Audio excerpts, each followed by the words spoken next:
जय हिंद दोस्तों। मेरा नाम है शरद कटियार और आज मैं आपको बताने वाला हूँ गांधी जी का संपूर्ण इतिहास, यानी कि जन्म से लेकर उनकी जब तक अंतिम सांस इस देश के लिए काम करती रही वहाँ तक का इतिहास यदि आपको जानना है तो संपूर्ण जानकारी, संपूर्ण नॉलेज, संपूर्ण विचारधारा वो टटोल करके, यानी कि मैं आपको बिल्कुल अंदर से बातें आपको बताऊंगा और जैसा शायद ही आपको ऐसा वीडियो आपको पूरे यूट्यूब पे मिले। तो चलिए आज बिना बेसी बकवास के इस वीडियो को एकदम उसी अंदाज में स्टार्ट कर लेते हैं। तो मैं इस वीडियो में सबसे पहले बात करूंगा कि एक मोहनदास एक महात्मा गांधी कैसे बने। तो इस वीडियो में शुरुआत जो है मैं गांधी जी के सारे भी स्ट्रगल, जो भी उन्होंने संघर्ष किया, उनकी जीतें और उनके बीच में कई सारे व्यक्ति भी आए, doctor B R Ambedkar, Subhash Chandra Bose और भगत सिंह, इन सबकी भी बातें मैं इस वीडियो के जरिए करूंगा। तो वीडियो बहुत ही इंटरेस्टिंग है। यदि आप इस वीडियो को सुनेंगे तो मैं यकीन मानता हूं कि आप गांधी पे पीएचडी हासिल कर लेंगे। हालांकि मैं यहाँ पे इतना जोश में आपको कह रहा हूँ कि गांधी का पीएचडी हासिल कर लेंगे, मैं ऐसा मानता हूँ कि गांधी जी एक रिडल है, यानी कि पहेली है, जिनको समझने में कई सारे विद्वान भी ना समझ पाए तो मैं कौन होता हूँ। बट अपनी मैं कुछ ना कुछ मैं श्रद्धांजलि चूंकि गांधी जी को अर्पित करना चाहता हूँ और इस श्रद्धांजलि को अर्पित करने के लिए मैंने एक बढ़िया रास्ता यही चुना है कि किस तरीके से गांधी जी के जो रियल सिद्धांत हैं, जो उनके विचार हैं, वो जनता के बीच पहुंचाए जाएं और उनके बीच जो युवाओं के बीच में जो गलत जानकारी फैलाई गई है कई लोगों के द्वारा, उस जानकारी को जो है इमिटिगेट यदि मैं किस हद तक कर सका तो मैं समझूंगा कि मैंने गांधी जी के प्रति सच्ची श्रद्धांजलि समर्पित कर दी। हालांकि वो एक महान विचारक और एक महान राजनेता एंड एक महान संत थे, जिनके तुलना यदि मैं किसी से करूं तो शायद ही स्वतंत्रता संग्राम में ऐसा कोई नेता होगा जिससे तुलना की जा सकती है। बट कुछ लोगों ने उनको जो है बिल्कुल ही उनकी जो विचारधारा है उसको मार दिया है और उनको जो है क्रिटिसाइज करते रहते हैं। बट मैं यहाँ पे आपको बताऊंगा कि गांधी कौन थे। तो चलिए इस वीडियो को शुरुआत कर लेते हैं। तो गांधी जी का जो जन्म है वो मैं आपको बता दूं, वो 2 अक्टूबर पोरबंदर में हुआ था। ये गुजरात में पड़ता है। गांधी जी जो बचपन से ही थे वो कीर्ति मंदिर में रहते थे, यानी कि उनके घर के ही पास था कीर्ति मंदिर। वहाँ पे जो उनके पिताजी थे कबा गांधी, जिनको हम कहते हैं, यानी कि करमचंद गांधी, वो पेशे से जो है एक अंग्रेजी भी जानते थे और अच्छी खासी उनकी पकड़ थी, तो वो काफ़ी संपन्न परिवार से थे, मैं ऐसा आप कह सकते हो। और इसी के कारण वो एक दीवान भी थे और एक वकील भी थे उनके पिताजी, जिनका नाम था करमचंद गांधी। और करमचंद गांधी की जो पोस्टिंग है वो राजकोट में हो जाती है, पोरबंदर से राजकोट में। और अंत में गांधी जी मात्र 7 साल की उम्र में कहाँ जाते हैं? राजकोट में। राजकोट मैं बता दूं कि गांधी जी की मतलब आप एक तरीके से मान लीजिए कि उनकी जो है संस्कार भूमि है। संस्कार भूमि का मतलब यहाँ पे ये है कि गांधी जी के जितने भी संस्कार डेवलप हुए, चाहे वो झूठ बोलना ना हो, जैसे कि उनके टीचर जो उनका दाखिला जो है वो अल्फ्रेड स्कूल में हुआ था, अल्फ्रेड जो कॉलेज था उसमें उनका दाखिला हुआ था, जिसमें उन्होंने जो है कई सारा अध्ययन भी किया। और उन्होंने मात्र 7 साल की उम्र में, जैसे कि मैंने आपको बताया, कि वो राजकोट चले आए थे, पोरबंदर से राजकोट चले आए थे। वहाँ पे उनका जो है उन्होंने संस्कार उनके अंदर डेवलप हुए कि चोरी नहीं करना चाहिए, क्योंकि उनका नाटक का एक प्रभाव था। जब राजा हरिश्चंद्र का नाटक उन्होंने बचपन में ही देखा था, जैसा कि आपने कई बार सुना भी होगा। चोरी नहीं करनी चाहिए, झूठ नहीं बोलना चाहिए। उनके टीचर ने एक बार कहा था कि आप जो है झूठ बोल दीजिए कि स्कूल में अच्छा सब कुछ चल रहा है, लेकिन उन्होंने ऐसा नहीं किया। उन्होंने जो है अपने जो सत्य के प्रयोग हैं, आपने एक पुस्तक भी उनकी पढ़ी होगी कि डिस्कवरी ऑफ ट्रुथ, तो वो जो है महात्मा गांधी जी ने जो उनके प्रयोग हैं वो यहीं से चलना चालू हो गए थे, यानी कि जो ये अल्फ्रेड स्कूल था ना, यहीं से उनके सारे प्रयोग आरंभ हो गए थे। बट जैसे जैसे समय बीतता गया, मैं यहाँ पे आपको बता दूं कि गांधी जी अच्छा खासा क्रिकेट भी खेल लेते थे। जी हाँ, उन्होंने राजकोट में बहुत अच्छा क्रिकेट भी खेला है। मैं यहाँ पे आपको एक चीज़ कोट करना चाहूँगा कि जो हमारे यहाँ पे रणजी ट्रॉफी चलती है, रणजी ट्रॉफी जो है बैट्समैन है, क्रिकेटर है इंडिया की, उन्हीं के नाम पे चलती है रणजी ट्रॉफी। तो रणजी के जो बैट्समैन हैं उन्होंने जो है एक बार कोट करके भी कहा था कि गांधी जी जैसा खेलने वाला क्रिकेट शायद ही कोई वहाँ पे पिछले उस समय में हुआ करता था। तो गांधी जी के अच्छे क्रिकेटर भी थे, मैंने आपको यहाँ पे ये भी बताया। और राजकोट में जो है जब तक वो रहे उनकी जो है संस्कार चलती रही। हालांकि उन्होंने ज़िंदगी भर कुछ सीखा ही है और दुनिया को भी उससे सिखाने का, और उन्होंने अपनी ज़िंदगी में उसको अपनाया भी है। अब यहाँ पे जो है जब उनकी उम्र 13 साल हो जाती है तो उनका विवाह होता है कस्तूरबा से, और इसके लिए वो जाते हैं अगेन पोरबंदर। और जब वो पोरबंदर जाते हैं तो वो जो उनका विवाह जो है कस्तूरबा से होता है। और उनकी मैं यहाँ पे बता दूं कि यहीं से, जहाँ से उनका विवाह कस्तूरबा से हुआ, और उनकी माता और उनके पिता, चूंकि वो सभी धर्मों को मानते थे, क्योंकि उनके पिता अंग्रेजों के यहाँ पे नौकरी करते थे, और अंग्रेजों के यहाँ नौकरी करते थे तो सीधी सी बात है कि वो सेकुलर टाइप के व्यक्ति होंगे, यानी कि कहीं ना कहीं उनका जो धर्म से लगाव है वो सभी धर्मों में तरफ होगा, क्योंकि वेस्टर्न थॉट में ऐसा ही होता है कि वहाँ पे सभी, अब जब चूंकि उनके पिताजी ही नौकरी करते थे अंग्रेजों के यहाँ पे, तो उनका भी धर्म जो है कट्टर वाला इसमें होगा नहीं, तो उसी का प्रभाव जो है गांधी जी पे पड़ा।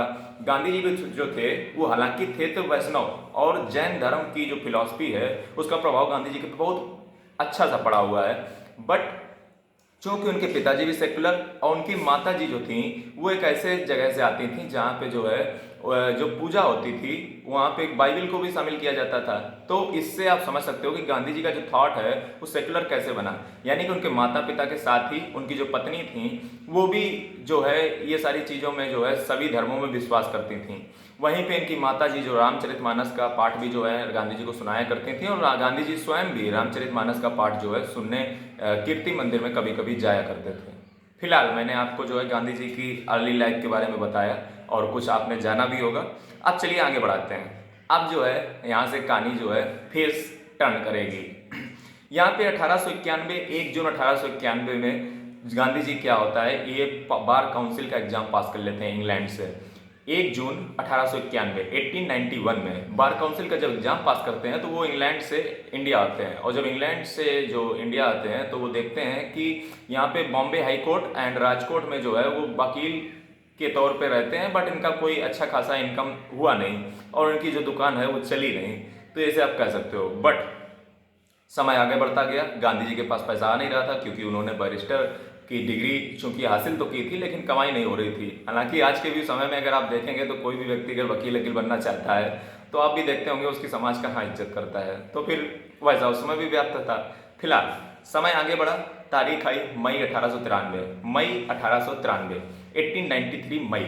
इसमें क्या हुआ, दादा अब्दुल्ला एक जो है बिजनेसमैन थे, ये अफ्रीका में जो है इनका कोई बिजनेस चलता होगा, तो वहाँ पे क्या हुआ कि एक बार इन पे कोई केसेस के सिलसिले में इन्होंने गांधी जी को अफ्रीका के दौरे पे बुलाने का आग्रह किया। गांधी जी के पास पैसों की चूंकि कमी थी, तो इनके बड़े भाई का कुछ संबंध होगा दादा अब्दुल्ला से, तो उनके कहने पर ये फाइनली जो है अफ्रीका चले गए।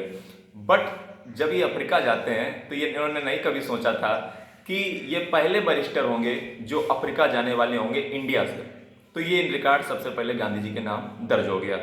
और जब ये इंग्लैंड जब ये जाते हैं साउथ अफ्रीका, तो ये जाते हैं डरबन में, और डरबन में जब ये लैंड करते हैं, और लैंड क्या करते हैं, जब डरबन से प्रिटोरिया जा रहे थे तो इनके साथ एक विश्व विख्यात हादसा हुआ जिसको आपने भी कई बार सुना होगा कि गांधी जी को जो है ट्रेन से बाहर फेंक दिया जाता है, और कई सारे पुलिस वाले जो है उनके साथ जो है सही बर्ताव नहीं करते हैं, उनको मारा पीटा भी जाता है। उस समय जो है वो साउथ अफ्रीका में बिल्कुल अकेले से पड़ गए थे और रात भी उनके नींद नहीं आई, और फाइनली जो है उन्होंने सारी चीज़ों को देखा और उन्होंने उस चीज़ों को एनालाइज किया। अब यहाँ पे गांधी जी के पास दो ऑप्शन थे, या तो यहाँ से वापस चले जाएं या तो यहाँ पे इसको सुधार दें। तो जो महान लोग होते हैं वो सुधारने पे ज़्यादा विश्वास करते हैं इन कंपेरिजन टू भाग जाने के। जैसे कुछ लोग होते हैं कि वो डेथ यानी कि अपने आप को सुसाइड कर लेते हैं, और कुछ लोग होते हैं जो दूसरे को मजबूर कर देते हैं और अपनी परिस्थितियों को सुधार लेते हैं। तो गांधी जी उन कायरों में से नहीं थे कि जो व्यक्ति अपना सुसाइड कर लें और जो व्यक्ति अपनी फांसी चूम लें, और तो उनका जो लक्ष्य था वो उनको सुधारना था, यानी कि वो कोआर्ड नहीं थे। देखिए दो तरीके होते हैं, मैं सबकी इज्जत करता हूँ, हर तरीके से भी काम किया जा सकता है, लेकिन मुझे जो लगता है वो मरना ये कायरों वाली बात होती है, लड़ना ये बहादुरों की काम होते हैं। तो गांधी जी ने फाइनली जो है वहाँ पे 1 साल के लिए आए थे, और फाइनली जब गांधी जी वहाँ से जा रहे थे अगले 1 साल कंप्लीट करके 1894 में, तो वहाँ के जो लोग थे उन्होंने गांधी जी को रोक लिया और गांधी जी से कहा कि आप जो है मत जाइए और हमें जो है इंसाफ दिलाइए। अच्छा, मैं यहाँ पे आपको गांधी जी का अफ्रीका दौरे में कुछ बता भी देता हूँ कि आखिर वहाँ पे चल क्या रहा था। तो मैं आपको बता दूं कि वहाँ पे जो इंडियंस रह रहे थे साउथ अफ्रीका में, उनके साथ अच्छा व्यवहार नहीं किया जा रहा था। जो वहाँ की सरकार थी, जैसा कि अंग्रेजी वहाँ पे थे साउथ अफ्रीका में, जो वहाँ पे भी कब्जा किए हुए थे, वो उनके साथ इंडियंस के साथ सही बर्ताव नहीं कर रहे थे। फाइनली इसी को लेते हुए गांधी जी ने 1894 में नेटल इंडियन कांग्रेस की स्थापना की। नेटल इंडियन कांग्रेस 1894 में गांधी जी स्थापना करते हैं, और उसमें जो है एक बिल आया था उस समय जिसका जो है वो वहाँ पे बहिष्कार करते हैं, और 1894 में नेटल इंडियन कांग्रेस का गठन करते हैं, और वो अपनी याचिका में जो है अंग्रेज सरकार को लिखते हैं, बट उनके तरफ से कोई भी रिप्लाई अच्छा खासा आता नहीं है। वहीं पे जो है साउथ अफ्रीका में चालू हो जाता है बोर वार। जो चलता है 1899 से 1902, यानी कि 1899 से 1902 तक चलता है बोर वार। इसमें जो है साउथ अफ्रीकन लोगों को बहुत सारा जो है टॉर्चर किया गया, मारा पीटा गया, और वहाँ पे कई सारे मर्डर जो है, कई सारी चीज़ें वहाँ पे हुई। जिसमें जो है गांधी जी ने क्या किया, गांधी जी ने जो है नेटल इंडियन एम्बुलेंस कॉर्प्स बनाए, जो क्या करती थी, वहाँ पे साउथ अफ्रीकन लोगों की मदद करती थी, क्योंकि वहाँ पे जो ब्लैक लोग थे, जो साउथ अफ्रीकन थे उनको ब्लैक कहा जाता था, और जो वाइट थे वो अंग्रेज टाइप के, अपने आप को श्रेष्ठ मानते थे, एलीट क्लास का। तो जो गांधी जी थे उन्होंने एम्बुलेंस के माध्यम से लोगों की मदद की, क्योंकि वहाँ पे कोई मदद करने वाला उनकी था नहीं। गांधी जी ने ब्लैक लोगों की मदद की और वहाँ पे जो है एम्बुलेंस के माध्यम से वहाँ पे लोगों की सेवा भी की। वहीं पे जो है इनको जो केसरे हिंद की उपाधि है वो भी जो है उनको 1915 में गांधी जी को अंग्रेज सरकार 1915 में केसरे हिंद की उपाधि भी गांधी जी को देगी। ये मैं आगे चल के आपको रिलेट करूंगा। फाइनली सन आता है 1903। 1903 को गांधी जी क्या करते हैं, ये इंडियन ओपिनियन नाम की एक साप्ताहिक पत्रिका का संपादन करते हैं। ये साउथ अफ्रीका में जो है इनका कार्यक्रम चालू जाता है। इंडियन ओपिनियन नाम की पत्रिका गांधी जी 1903 में संपादित करना चालू कर देते हैं। ये साप्ताहिक पत्रिका थी। हालांकि यदि गांधी जी के लिटरेचर की बात की जाए तो गांधी जी कई सारे लिटरेचर से प्रभावित रहे हैं। जैसे कि मैं आपको बता दूं कि गांधी जी ने लिटरेचर के क्षेत्र में एक यंग इंडिया नाम की पत्रिका का भी संपादन किया था, यंग इंडिया, जो कि इंग्लिश में लिखी गई थी, और वहीं पे एक इंडियन ओपिनियन 1903 में, और उसके बाद यंग इंडिया। उसके बाद मैं आपको बताऊं तो जॉन रस्किन की, गांधी जी देखिए जॉन रस्किन की राइटिंग से भी काफी इंप्रेस थे। जॉन रस्किन की जो unto the lost, unto his lost का जो ट्रांसलेशन था उन्होंने सर्वोदय के नाम से किया था। अनटू हिज लॉस्ट ये जो पुस्तक है ना, ये जॉन रस्किन की है, और इसका जो सर्वोदय में गुजराती में जो रूपांतरण है वो महात्मा गांधी ने ही किया था। और सर्वोदय का मतलब होता है कि ये जॉन रस्किन की बुक थी अनटू हिज लॉस्ट, इसको सर्वोदय में किया था। सर्वोदय का मतलब होता है सभी वर्गों का उदय, मतलब कोई एक वर्ग नहीं, सभी वर्गों का उदय गांधी जी चाहते थे। इसलिए उन्होंने अनटू हिज लॉस्ट जो जॉन रस्किन की बुक थी उसका रूपांतरण सर्वोदय के नाम से किया।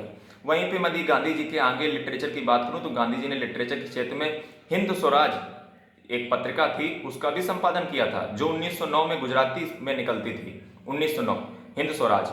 वहीं पे यदि गांधी जी की मंथली मैगजीन की बात की जाए तो मंथली मैगजीन में गांधी जी का है नवजीवन। नवजीवन ये गांधी जी के साथ ही जुड़ी हुई है। ये नवजीवन के ही मंथली प्रकाशन थे जो गांधी जी के आगे किसमें बदल जाएंगे, नवजीवन में जो गांधी जी मंथली मैगजीन में लिखते थे यही आगे उनके माई एक्सपेरिमेंट विद ट्रूथ नामक पुस्तक में यही चीजें जाने वाली हैं। जो बुक है ना उनकी माई एक्सपेरिमेंट विद ट्रूथ, वो नवजीवन की यही चीजें जाएंगी। फिर आगे बढ़ा जाए तो आगे जब बढ़ा जाएगा तो यरवदा में आपको अभी मैं आगे चल के रिलेट करूंगा। अभी कहानी मेरी पहुंची है 1903 में, जहां मैं अभी आपको बता रहा हूं गांधी जी के लिटरेचर वर्क के बारे में कि उन्होंने लिखने में क्या क्या किया। तो अभी मैं आपको सारे लिटरेचर ही पहले बता दे रहा हूं। तो गांधी जी ने जो है जब यरवदा जेल में थे 1932 तरफ, मैं आपको आगे अभी बताऊंगा, अभी वीडियो में आने वाला है। तो 1932 तरफ गांधी जी ने यरवदा जेल में एक सॉन्ग लिखा था जिसका नाम था सॉन्ग फ्रॉम प्रिजन। ये भी गांधी जी ने लिखा हुआ है। हालांकि और भी कई सारी चीजें होंगी, लेकिन मैंने जो इंपॉर्टेंट थे मैंने आपको बता दिए। आगे बढ़ा जाए, मैंने 1903 में आपको बताया कि इंडियन ओपिनियन नाम की पत्रिका का संपादन किया, और साथ ही मैंने आपको कई सारे लिटरेचर भी बता दिए। सन अब जरा आगे बढ़ाया जाए, और सन आता है सत्याग्रह, यानी कि 1907 तरफ। गांधी जी जो है मॉडरेट रहे हैं साउथ अफ्रीका में 1894 से 1906 तक, लेकिन इसके बाद गांधी जी जो है मॉडरेट अपना त्याग देते हैं और यहाँ से चालू करते हैं सत्याग्रह मूवमेंट जो चलेगा 1914 तक। जी हाँ, गांधी जी का अब जो अवतार है वो सत्याग्रह का आने वाला है। लेकिन सत्याग्रह आखिर क्यों होगा? 1907 में मैं आपको बता दूं कि अंग्रेज सरकार जो वहां पे थी वो गांधी जी का, देखिए सबसे पहले यहाँ पे सत्याग्रह का मतलब समझिए। गांधी जी का सत्याग्रह का कहने का तात्पर्य यह है कि सत्याग्रह जो है वो किसी कमजोरों की निशानी नहीं है कि कोई अपना आंदोलन चालू कर दो।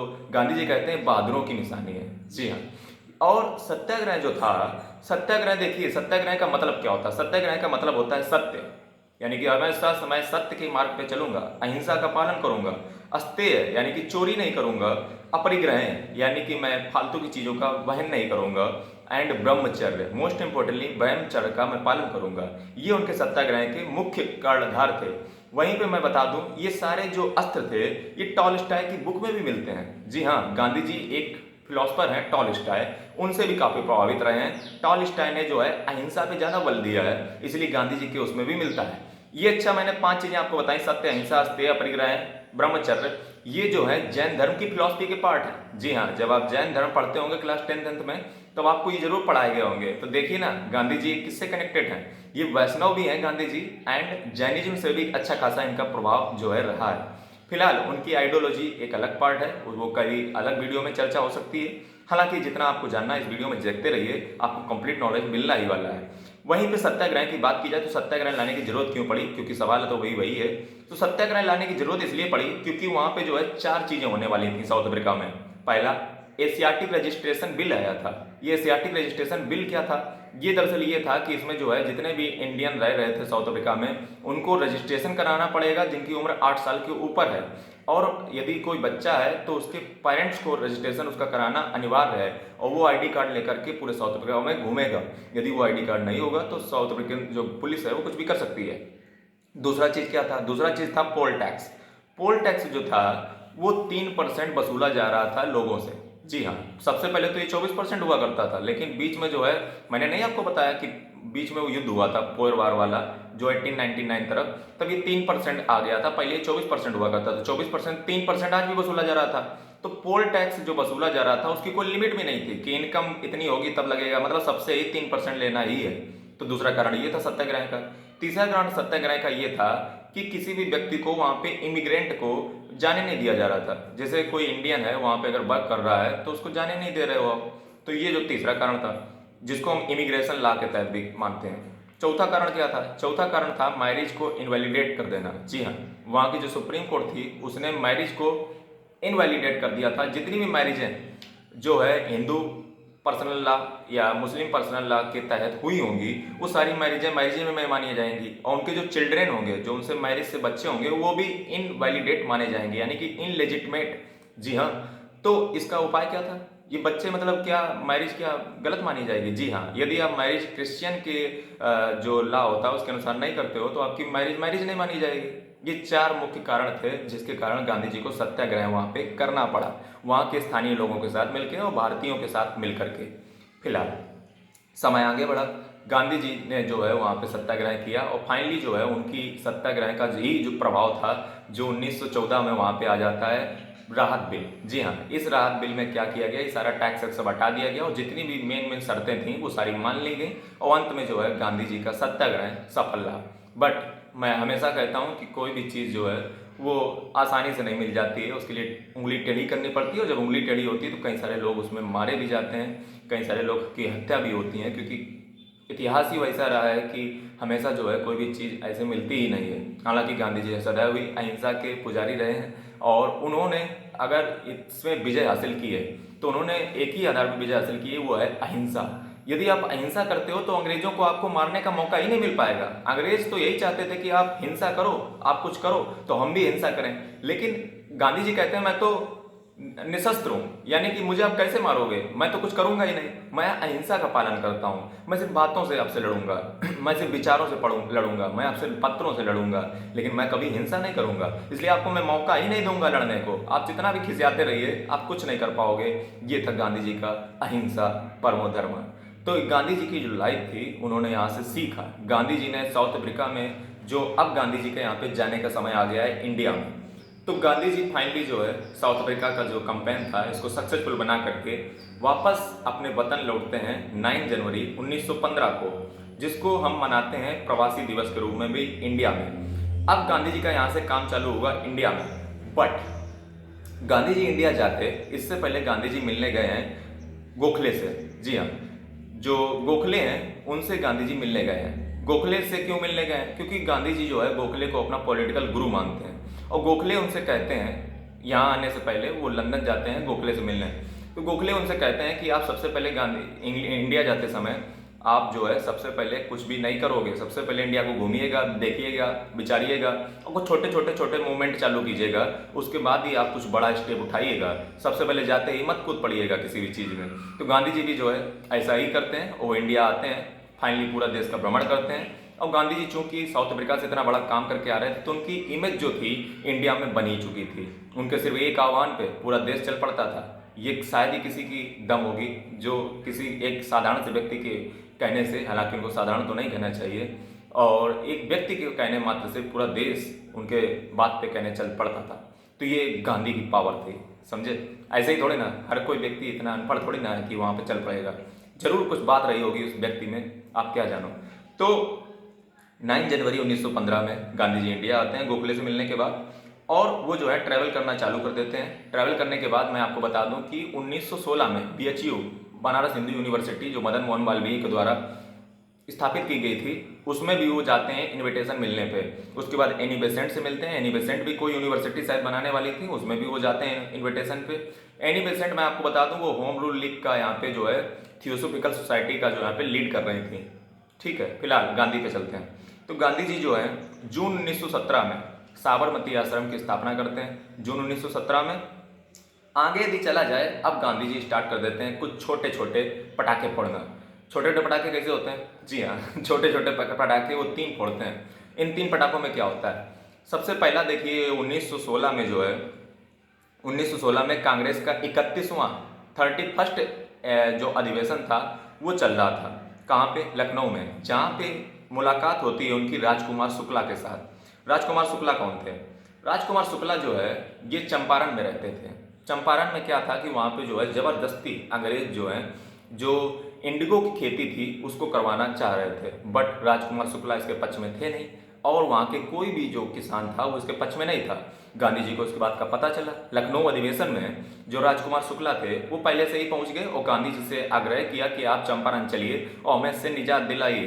फाइनली राजकुमार शुक्ला जो थे उनकी बातों से इतना गांधी प्रभावित हुए, वो आगे कहते भी हैं कि राजकुमार शुक्ला ने मुझे वाकई में एक इतना अच्छा चीज़ें सिखाई हैं जिसको मैं उनका एहसानमंद हो गया हूँ। तो फाइनली जो है गांधी जी चंपारण जाते हैं, जहाँ पे अंग्रेज सरकार ये देख करके डर जाती है कि गांधी आ रहे हैं। और जब गांधी आते हैं ना तो अच्छे अच्छों की बैंड बज जाती है, क्योंकि वो जानते हैं कि इन्हें हराना मुश्किल ही है, क्योंकि ये हिंसा तो करते नहीं है, अहिंसा वस्त्र अस्त्र। अरे भैया, जो हिंसा ही नहीं करेगा उसको आप रोकोगे कैसे?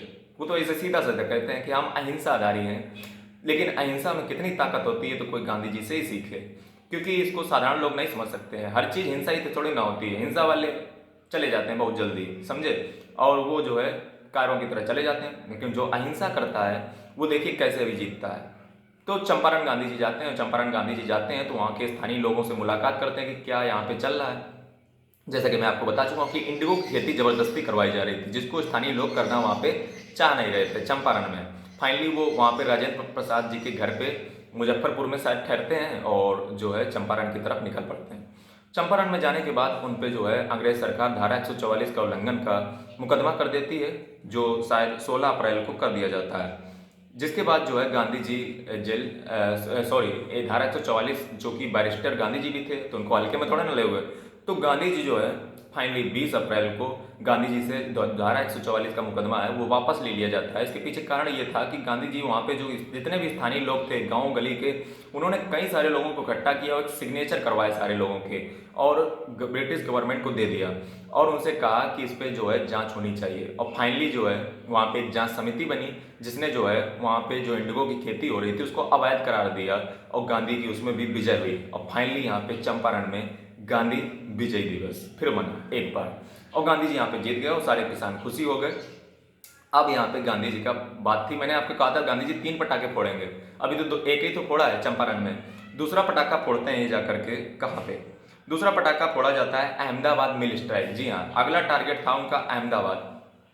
अच्छा, यहाँ पे एक चीज अगर आप ध्यान से देखो तो गांधी जी कर क्या रहे हैं? गांधी जी पूरे देश में प्रोपोगेट कर रहे हैं, अपनी ख्याति को फैला रहे हैं। हालांकि उनको जानता तो सब है, सबको ही है, बट वो फिर भी प्रयास कर रहे हैं सभी देशों से, सभी लोगों से अंदर, मतलब एक माहौल होता है ना, उसको बनाने की कोशिश कर रहे हैं।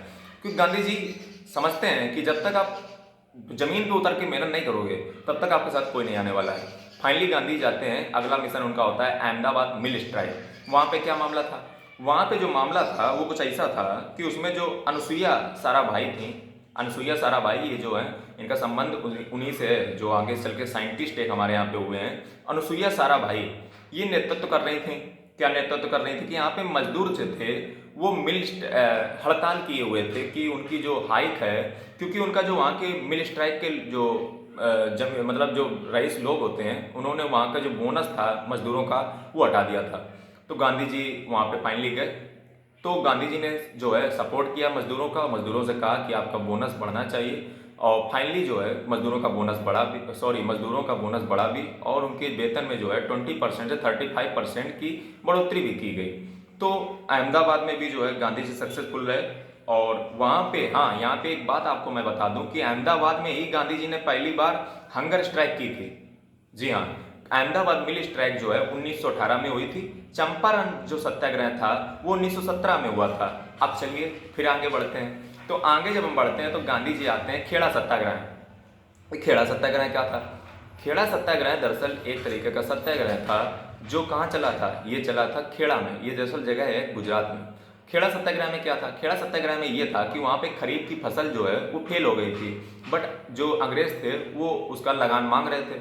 फाइनली यहाँ पे सरदार पटेल का भी योगदान है। जी हाँ, सरदार पटेल यहाँ पे बुलाते हैं, जो महात्मा गांधी जी हैं उनको बुलाते हैं, और यहाँ पे जो है बातचीत होने के बाद अंत में निष्कर्ष ये निकलता है कि लगान जो है लोगों से ना लिया जाए और उनको माफ़ कर दिया जाए, जो लोग लगान देने के अभी जो है नहीं दे सकते हैं क्योंकि उनकी खरीफ की फसल बेकार हो गई है, ज़बरदस्ती उनसे ना कुछ किया जाए।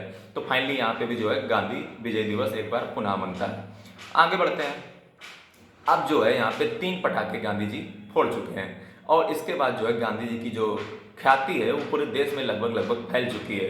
अब हम गांधी जी के जब आगे बढ़ते हैं तो गांधी जी अब आते हैं रॉलेट एक्ट पे। ये रॉलेट एक्ट क्या था?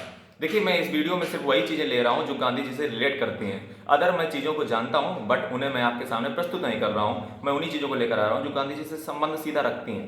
तो अगला था रॉलेट एक्ट। रॉलेट एक्ट क्या था? रॉलेट एक्ट जो है उसको हम कहते हैं अनार्कियल एंड रिवोल्यूशनरी क्राइम्स एक्ट। इसका दूसरा नाम ये है। रॉलेट एक्ट जो है ये क्या था, मैं आपको बता दूं कि अब ये जो टाइम चल रहा है ना 1917, 1918, 1919, ये टाइम चल रहा है फर्स्ट वर्ल्ड वार का। यदि आप भूले ना हो तो आपको याद हो कि आपने क्लास में पढ़ा होगा 1914 से 1919 में चला था first world war. First world war के समय क्या था कि भारत की दशा बहुत दुर्दशी हो गई थी क्योंकि पूरा देश जो है इकोनॉमिक क्राइसिस जूझ रहा था, क्योंकि अंग्रेज लूट लूट कर यहाँ का पैसा, यहाँ का लोगों सबको ले जा रहे थे वहाँ पे, जिससे पूरे देश में जो है खाने पीने की समस्या आ गई थी। इस कारण से लोग पूरी तरीके से, मतलब एक तरीके से ये मान लीजिए कि अंग्रेजी शासन से ऊब चुके थे, क्योंकि फर्स्ट वर्ल्ड वार में बहुत नुकसान हुआ था इंडिया का भी, साथ में ब्रिटेन का भी। तो अब गांधी जी इसी का फायदा उठाते हैं, और ऊपर से सोने पे सुहागा क्या हो जाता है कि अंग्रेज गवर्नमेंट लाती है रॉलेट एक्ट। ये रॉलेट एक्ट क्या था? इसके लिए मैं आपको समझना पड़ेगा कि गवर्नमेंट, ये जो ब्रिटिश गवर्नमेंट है, जब जब फर्स्ट वर्ल्ड वार या सेकेंड वर्ल्ड वार होगा उससे पहले एक एक्ट लाती है जिसका नाम होता है defence of India act. Defence of India act क्या था? डिफेंस ऑफ इंडिया एक्ट का काम होता है कि जब भी फर्स्ट वर्ल्ड वार या सेकेंड वर्ल्ड वार चलेगा तो उस दौरान कोई भी जो अननेसेसरी थिंग है, जैसे सेडिशन हो गया, या फिर मान लीजिए किसी मतलब अंग्रेजी शासन के विरुद्ध अगर कुछ भी आप काम करते हो तो आपके लिए जेल भी हो सकती है। ये डिफेंस ऑफ इंडिया का पर्पस था। बट यहाँ पे वर्ल्ड वार था वो खत्म होने की कगार पे था 1919 में, तो इसको आगे एक्ट को कैसे बढ़ाया जाए, इसके लिए वो दूसरा हथियार निकालते हैं, रॉलेट एक्ट। रॉलेट एक्ट में क्या था? रॉलेट एक्ट में ये था कि ब्रिटिश गवर्नमेंट जो है किसी भी व्यक्ति को सिर्फ शक के बिना पे किसी को भी अरेस्ट कर सकती है, किसी को भी मार कुट सकती है, कुछ भी कर सकती है। तो रॉलेट एक्ट जब आया तो 2 व्यक्तियों को गिरफ्तार कर लिया गया, जिसमें एक का नाम था सत्यपाल किचलू एंड सेकंड थे सत्यपाल। इन दोनों नेताओं को गिरफ्तार कर लिया गया, और जब इनको गिरफ्तार कर लिया गया तो हमारी जो देश था उसमें जैसा कि हड़तालें तो चली रही थी, क्योंकि हमारे देश में जो है खान पान का कुछ था ही नहीं, क्योंकि पूरे देश में जो है फर्स्ट वर्ल्ड वार चल रहा था और ब्रिटेन जो है इंगेज था वर्ल्ड वार में। तो पूरे देश में पैसे की किल्लत, इकोनॉमिक क्राइसिस, और मैं हमेशा कहता हूँ जब जब इकोनॉमिक क्राइसिस आएगा तो जनता बेकाबू होगी, और जनता बेकाबू होगी तो आपके खिलाफ आंदोलन करेगी। और अंत में क्या था, किचलू और सत्यपाल को गिरफ्तार कर लिया गया, जो कि एक नेता थे, अच्छे खासे नेता थे पंजाब प्रांत तरफ के। अंत में हुआ क्या? अंत में हुआ ये कुछ यूं कि सत्याग्रह सभा हुई। गांधी जी ने जो है सत्याग्रह सभा का लिए जो है आह्वान किया। सत्याग्रह सभा क्या थी? सत्याग्रह सभा जो है दरअसल ये, अच्छा यहाँ पे मैं आपको बता दूं कि सत्याग्रह सभा की जरूरत क्यों पड़ी। गांधी जी सत्याग्रह सभा 1919 में फाउंड करते हैं। सत्याग्रह सभा 1919 में तब आती है जब जो है जलियांवाला बाग हत्याकांड हो चुका होता है। जलियांवाला बाग हत्याकांड में जो है गांधी जी देखते हैं कि बहुत सारे लोग मारे गए हैं, इसको लेकर के गांधी जी गठन कर देते हैं सत्याग्रह सभा का। सत्याग्रह सभा आती है जो आगे चल करके 1920 में, देखिए 1919 में सत्याग्रह सभा इसको प्रोटेस्ट करने के लिए आई, और अगले एक साल बाद 1920 में सत्याग्रह का सभा का जो नाम था वो क्या कर दिया गया, वो कर दिया गया Home Rule League. Home Rule League, sorry, Satyagraha Sabha का जो नाम था वो कर दिया गया स्वराज्य सभा। 1920 में सत्याग्रह सभा का नाम क्या कर दिया, स्वराज्य सभा। ये किसके खिलाफ थी, ये खिलाफ थी जलियांवाला बाग हत्याकांड के खिलाफ थी। हाँ, और जलियांवाला बाग हत्याकांड में आखिर हुआ क्या था। जलियांवाला बाग हत्याकांड में जो है बहुत सारे लोगों को, पंजाब में जो जलियांवाला बाग था उसमें जो है जनरल डायर ने गोली चलाने का आदेश दे दिया, जिसमें कई सारे लोग मारे गए थे। कई सारे लोग मतलब बहुत बुरी तरीके से मारे गए थे, क्योंकि उस समय मार्शल लॉ लगा हुआ था और जनरल डायर ने एक भरे मैदान में जो कि बंद था उसमें गोली चलवा दी। कितना बेरहमी से लोगों को कत्ल करवाया, कत्लेआम मचा, जिनको आगे चल करके जो है गोली से मार दिया जाता है जनरल डायर को, जो आगे चल के इंग्लैंड में मारे भी जाते हैं। फिलहाल अब यहाँ पे जो है गांधी जी ने जब जलियांवाला बाग हत्याकांड देखा तो उन्होंने गठन किया, मैंने जैसे कि आपको बताया, सत्याग्रह सभा का 1919 में। अगले एक साल बाद जब उसमें सत्याग्रह सभा में होम रूल लीग की भी एंट्री होती है, उसके बाद सत्याग्रह सभा का नाम जो है कर दिया जाता है स्वराज्य सभा 1920 में। आगे क्या होता है, आगे जो है 18 अप्रैल को सत्याग्रह सभा को कॉल ऑफ कर लिया जाता है। जी हाँ, 18 अप्रैल को सत्याग्रह सभा को बंद कर दिया जाता है महात्मा गांधी के द्वारा। ऐसा क्यों किया जाता है, क्योंकि गांधी जी का जो मेन आइडिया है वो है नॉन वायलेंस। और अहमदाबाद में गांधी जी ने देखा कि कुछ लोग जो है वायलेंस अपना रहे हैं, यानी कि हिंसा कर रहे हैं, और गांधी जी ने फाइनली अपने सत्याग्रह सभा या स्वराज सभा को कॉल ऑफ कर दिया। अब क्या होता है, अब आगे जो है गांधी जी तो चुप बैठने वाले नहीं थे, तो उन्होंने, गांधी जी ने क्या किया, अब उन्होंने जो है मौके का फायदा उठाया। मौके का फायदा क्या था, दरअसल उसी समय जो है, उसी समय पे एक चीज और चल रही थी। वो चीज क्या थी कि जब फर्स्ट वर्ल्ड वॉर चल रहा था तो इटली और जो टर्की था उनमें युद्ध चल रहा था। इटली था ब्रिटेन की तरफ एंड जो टर्की था वो दूसरी पक्ष की तरफ था। लेकिन टर्की जो है उसमें हार जाता है और अंग्रेज जो है यहाँ पे मुसलमानों से कहते हैं कि आपके टर्की को हम कुछ भी नहीं करेंगे, क्योंकि टर्की में जो है आपको जैसा कि पता हो कि मुस्लिम जो धर्म होता है उसके जो मेन खलीफा होते हैं वो टर्की में ही रहते हैं। और अंग्रेजों ने वायदा किया था कि हम आपके, जरूर हमारा टर्की एक दुश्मन देश है फर्स्ट वर्ल्ड वार में, लेकिन हम आपके टर्की के खलीफा को कोई नुकसान नहीं पहुंचाएंगे। लेकिन जैसे फर्स्ट वर्ल्ड वार शुरू खत्म हुआ तो टर्की के खलीफा को नुकसान पहुंचा दिया गया। किसके द्वारा, अंग्रेजों के द्वारा। तो इससे मुसलमान लोग बहुत गुस्साए हुए थे। फाइनली गांधी जी को एक मौका मिलता है कि अब जो है हिंदू मुस्लिम एक होकर के अंग्रेजों के खिलाफ लड़ा जाए, और गांधी जी प्लान करते हैं अनदर मूवमेंट, अगला आंदोलन, जिसका नाम था नॉन कोऑपरेशन मूवमेंट, यानी कि असहयोग आंदोलन। इस असहयोग आंदोलन के जो है शुरुआत करने के पीछे का लक्ष्य क्या था, मैं आपको यहाँ पे जैसा कि आपको बता ही चुका हूँ कि खिलाफत आंदोलन स्टार्ट किया गया गांधी जी के द्वारा। ये खिलाफत आंदोलन और यह असहयोग आंदोलन ये लगभग आप एक ही मान सकते हो पैरेलल ही चल रहे थे तीनों। तो अब हुआ क्या कि पहला चीज तो ये कि जलियांवाला बाग हत्याकांड के कारण जो सत्याग्रह सभा या स्वराज सभा बनी थी वो तो रद्द हो गई, कॉल ऑफ हो गई गांधी जी के द्वारा 18 अप्रैल को, क्योंकि अहमदाबाद में कुछ लोग वायलेंस कर रहे थे। लेकिन गांधी जी अभी उसको भूले नहीं है। गांधी जी कहते हैं कि मैंने नॉन कोऑपरेशन मूवमेंट 3 कारणों से स्टार्ट किया है। पहला, जलियांवाला बाग हत्याकांड की जो जांच होनी थी हंटर कमीशन के द्वारा, उसकी जांच कोई अच्छी तरीके से नहीं हुई, बल्कि वहां के लोगों ने और उसकी तारीफ की। जी हाँ, उसमें तारीफ किया की गई, तारीफ उसमें ये की गई कि जो है उन लोगों ने अच्छा ही किया, क्योंकि वहां पे ऑलरेडी मार्शल लॉ लगा था, तो आप लोगों ने क्यों सजा किया।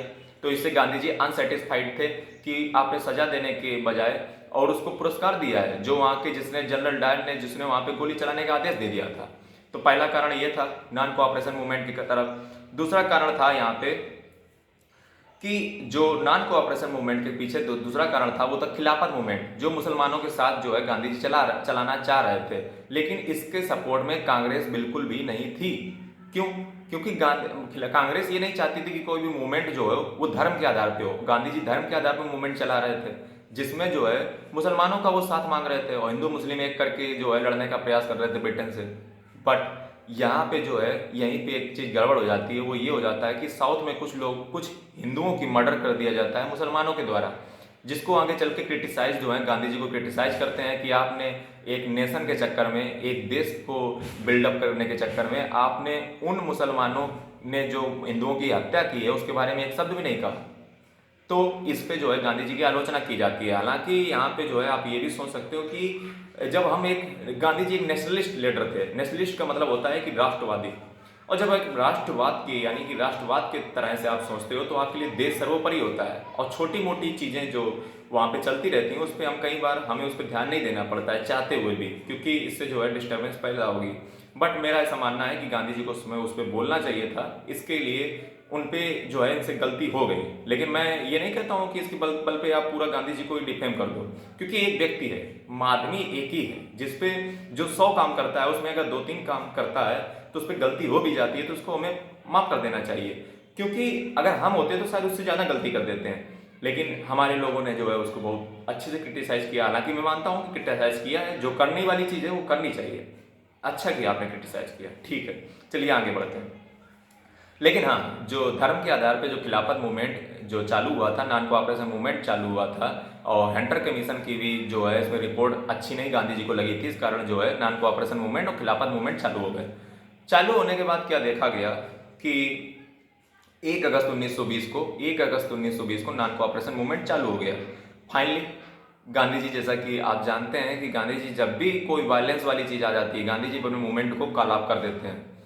तो फाइनली जो है वहाँ पे जो खलीफा था वो भी वहाँ पे सिस्टम खत्म हो गया, और अंग्रेजों ने जो है वहाँ पे खलीफा सिस्टम से ख़त्म कर दिया, और फाइनली जो मुसलमान थे वो ठंडे पड़ गए, और गांधी जी जो का साथ थे मुसलमान देना बंद कर दिए।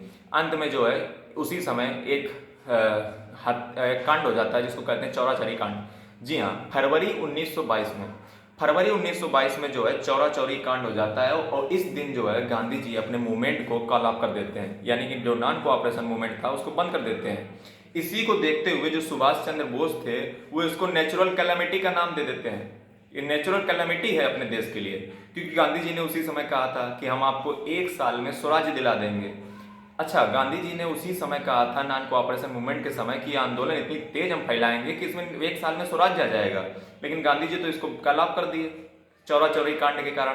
चौरा चौरी कांड फरवरी 1922 में हो गया था, जिसमें जो है कई जेलों में पुलिस अधिकारियों को मार दिया गया था, वायलेंस कर दिया गया था, आग लगा दी गई थी, जिसके कारण गांधी जी ने उसको कॉल ऑफ कर दिया। जबकि वहाँ पे कई सारे जो रिवॉल्यूशनिस्ट थे, जो एक्सट्रीमिस्ट थे, मैं यहाँ पे आपको थोड़ा बताना चाहूँगा कि हमारे यहाँ पे जो आज़ादी की लड़ाई है वो 2 लोगों ने और लड़ी थी गांधी जी से पहले। गांधी जी से पहले जो है पहले आए थे नरम दल के नेता, जो कुछ काम कर ना पाए। हालांकि उनका भी कुछ योगदान रहा, ऐसा मैं नहीं कहूँगा कुछ नहीं कर पाए, बट उसके बाद एक्सट्रीमिस्ट आए। लेकिन एक्सट्रीमिस्ट में से एक और एक्सट्रीमिस्ट अभी पैदा होने वाले हैं। जी हाँ, यहीं से जन्म होगा भगत सिंह का।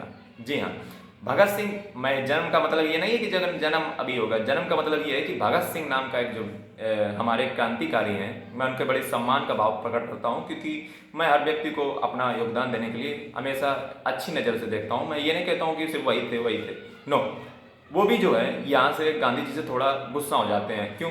क्योंकि गांधी जी ने उस मूवमेंट को कॉल ऑफ कर दिया। उनका ऐसा मानना था कि इसको कॉल ऑफ ना करते तो शायद गांधी जी आज़ादी हम जो है आज ही ले लेते, और गांधी जी ने कहा भी था कि हम 1 साल में अगले आज़ादी ले लेंगे, स्वराज ले लेंगे। स्वराज कहा था, आज़ादी नहीं कहा था।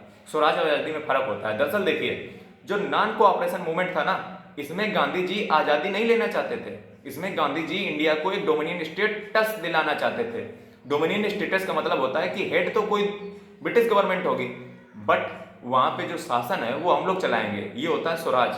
स्वराज की जो परिभाषा है वो कई सारे जो क्रांतिकारी उन्होंने अलग अलग दी। जैसे गांधी जी का स्वराज कुछ अलग है, भगत सिंह का स्वराज कुछ अलग है, और वो कुछ सोशलिस्ट अंदाज में बात करते हैं। जैसे भगत सिंह की यदि बात की जाए तो वो भी स्वराज चाहते हैं, लेकिन यहाँ पे भगत सिंह गुस्सा हो गए गांधी जी से। आगे चल के ये थोड़ा अपनी क्रांतिकारी गतिविधियों में लग जाएंगे भगत सिंह, और आगे चल के ये क्या करेंगे आगे मैं आपको बताता हूँ। आगे चल के होगा क्या कि जो भगत सिंह हैं वो बहुत सारी अलग पैमाना अपना लेंगे गांधी जी से बिल्कुल अपोजिट। वो क्या करेंगे कि कई सारे लोगों को, जो ब्रिटिश लोग हैं उनकी संपत्ति को लूटेंगे, मारेंगे, अधिकारियों को मारेंगे, सब कुछ करेंगे। और उसके बाद क्या करेंगे, वो एक सेंट्रल लेजिस्लेटिव काउंसिल जो थी, यानी कि वहाँ की जो इंडिया की पार्लियामेंट थी, उसमें ये बम फेंक देंगे। कौन? भगत सिंह। भगत सिंह ने ये सोच के बम फेंका था कि 4-5 साल जेल जाएंगे और उसके बाद फिर उसमें बाहर आ जाएंगे। लेकिन भगत सिंह का यहाँ पे कहीं ये मतलब नहीं था कि किसी लोग को मारा पीटा जाए या किसी लोगों को जो है वहाँ पे नुकसान पहुँचाया जाए। उनका बम फेंकने का आशय बस इतना था कि वहाँ पे जो लोग बैठे हैं उनके बैरों को सुनवाया जाए कि हमारी बातों को सुनिए, हम लोग गरीबी से मर रहे हैं, हमारे लोगों की कुछ बातें सुनिए, हमें स्वराज चाहिए स्वराज। बट यहाँ पे भगत सिंह की सोच के बिल्कुल अपोजिट होता है। और हाँ, मैं यहाँ पे आपको बता दूं कि बम फेंकने में दो लोगों का हाथ था, भगत सिंह बटुकेश्वर दत्त। तो फाइनली क्या होता है कि जो भगत सिंह ने सोचा था वैसा होता नहीं, और फाइनली जो है भगत सिंह अरेस्ट कर लिए जाते हैं। भगत सिंह वहाँ पे जब बम फेंकते हैं उसके बाद पर्चे भी बांटते हैं कि हमारा जो मकसद है वो किसी को नुकसान पहुंचाना नहीं, बल्कि इस बैरों को सुनवाना था कि आप लोग हमारी बात सुन क्यों नहीं रहे हो। तो फाइनली क्या हुआ कि भगत सिंह को फंसा दिया गया एक केस में जिसको कहते हैं लाहौर कॉन्स्पिरेसी केस, और भगत सिंह को अंत में जो है सेंटेंस ऑफ डेथ दे दिया जाता है। और बल्कि सेंटेंस ऑफ डेथ क्या दिया जाता है, बल्कि उनको गुप्त रूप से फांसी दे दी जाती है, किसी को पता भी नहीं चलता कानो कान, और जल्दबाजी में कदम उठा लिया जाता है। 23 मार्च तारीख थी शायद। खैर, तो भगत सिंह को जो है फांसी दे दी जाती है, और अंत में जो है इसका जो बोझा है वो किसके ऊपर थोप दिया जाता है, गांधी जी के ऊपर, कि आपने जो है भगत सिंह को बचाया क्यों नहीं। तो इसके पीछे देखिए कारण दो है। पहला कारण ये है कि गांधी जी ने अपने बेटे को भी नहीं जब बख्शा तो भगत सिंह को कहाँ से बख्शेंगे। और फिर दूसरी बात ये, मान लीजिए अगर भगत सिंह को गांधी जी बचा लेते तो क्या गारंटी है कि भगत सिंह कल कुछ ना करते, क्योंकि भगत सिंह ने अपने पिताजी को जवाब में क्या दिया है, आप जरा सुनिए पहले उनकी बातों को। वो कहते थे कि आपने हमें मतलब हमें इतना डरपोक क्यों समझ रखा है। उन्होंने अपने पिताजी को इस बात से डांट दिया था कि आप हमारी मांग क्यों कर रहे हो कि हमारी सजा को कम किया जाए। तो आप जरा सोच के देखिए, अगर गांधी जी ऐसा कर देते और कल को भगत सिंह कुछ और कर देते तो इसका जिम्मा किसके ऊपर फूटता, गांधी जी के ऊपर। छवि किसकी खराब होती, गांधी जी की खराब होती। तो जब आप भगत सिंह जब गांधी जी को सपोर्ट नहीं कर रहे हो तो गांधी जी को ठेकेदार नहीं है आपको सपोर्ट करने के। गांधी जी की कैलकुलेशन कुछ अलग है, वो अपनी जगह ठीक है, उनका ठीक है, वो अहिंसा चाहते हैं और आप हिंसा चाहते हो, तो दोनों की आइडियोलॉजी बिल्कुल डिफरेंट है। लेकिन एक ऐसा लीडर जिसको आप सपोर्ट नहीं करते हो, वो तुम्हारे लिए लेटर लिख रहा है इरविन के लिए कि इसको जो है छोड़ दिया जाए, लाइफ इम्प्रिजनमेंट जो भी उन्होंने किया हो, वो लेटर लिख रहा है किसको, इरविन को। देखिए उस व्यक्ति को बचाने के लिए जिसने हिंसा की है, उस व्यक्ति को बचाने के लिए गांधी जी किसको लेटर लिख रहा है, इरविन का, जबकि उनसे उनका दूर दूर तक ताल्लुकात नहीं है। तो गांधी जी को ठेकेदार नहीं है किसी के। यदि आप उनकी बात को नहीं मानते हो तो गांधी जी आपकी बात को क्यों माने। और फिर भी यदि गांधी जी ने इतना सारा कुछ किया है, गांधी जी ने लेटर लिखा है, उसके बाद भी उनको जो है सीक्रेट तरीके से भगत सिंह को डेथ सेंटेंस जो फांसी दे दी गई, तो उसमें गांधी जी का क्या दोष है ना। फिलहाल अगला जो एक और गांधी जी के ऊपर ठीकरा लगा हुआ है, वो इस बात का लगा हुआ है कि गांधी जी जो है मुस्लिमों को सपोर्ट करते थे और गांधी जी ने जो है देश का बंटवारा कर दिया। तो ऐसा वो भी नहीं है, मैं आगे चल के आपको बताता हूँ। दरअसल चलिए आगे बढ़ते हैं। आगे जब हम बढ़ते हैं तो फाइनली जो है साल आती है 1929। साल कौन सी है, 1929, 31 अक्टूबर 1929। इसमें जो है दीपावली डिक्लेरेशन आता है। दीपावली डिक्लेरेशन क्या था, दीपावली डिक्लेरेशन में कहा गया था कि हम इंडिया को एक डोमिनियन स्टेटस दे देंगे।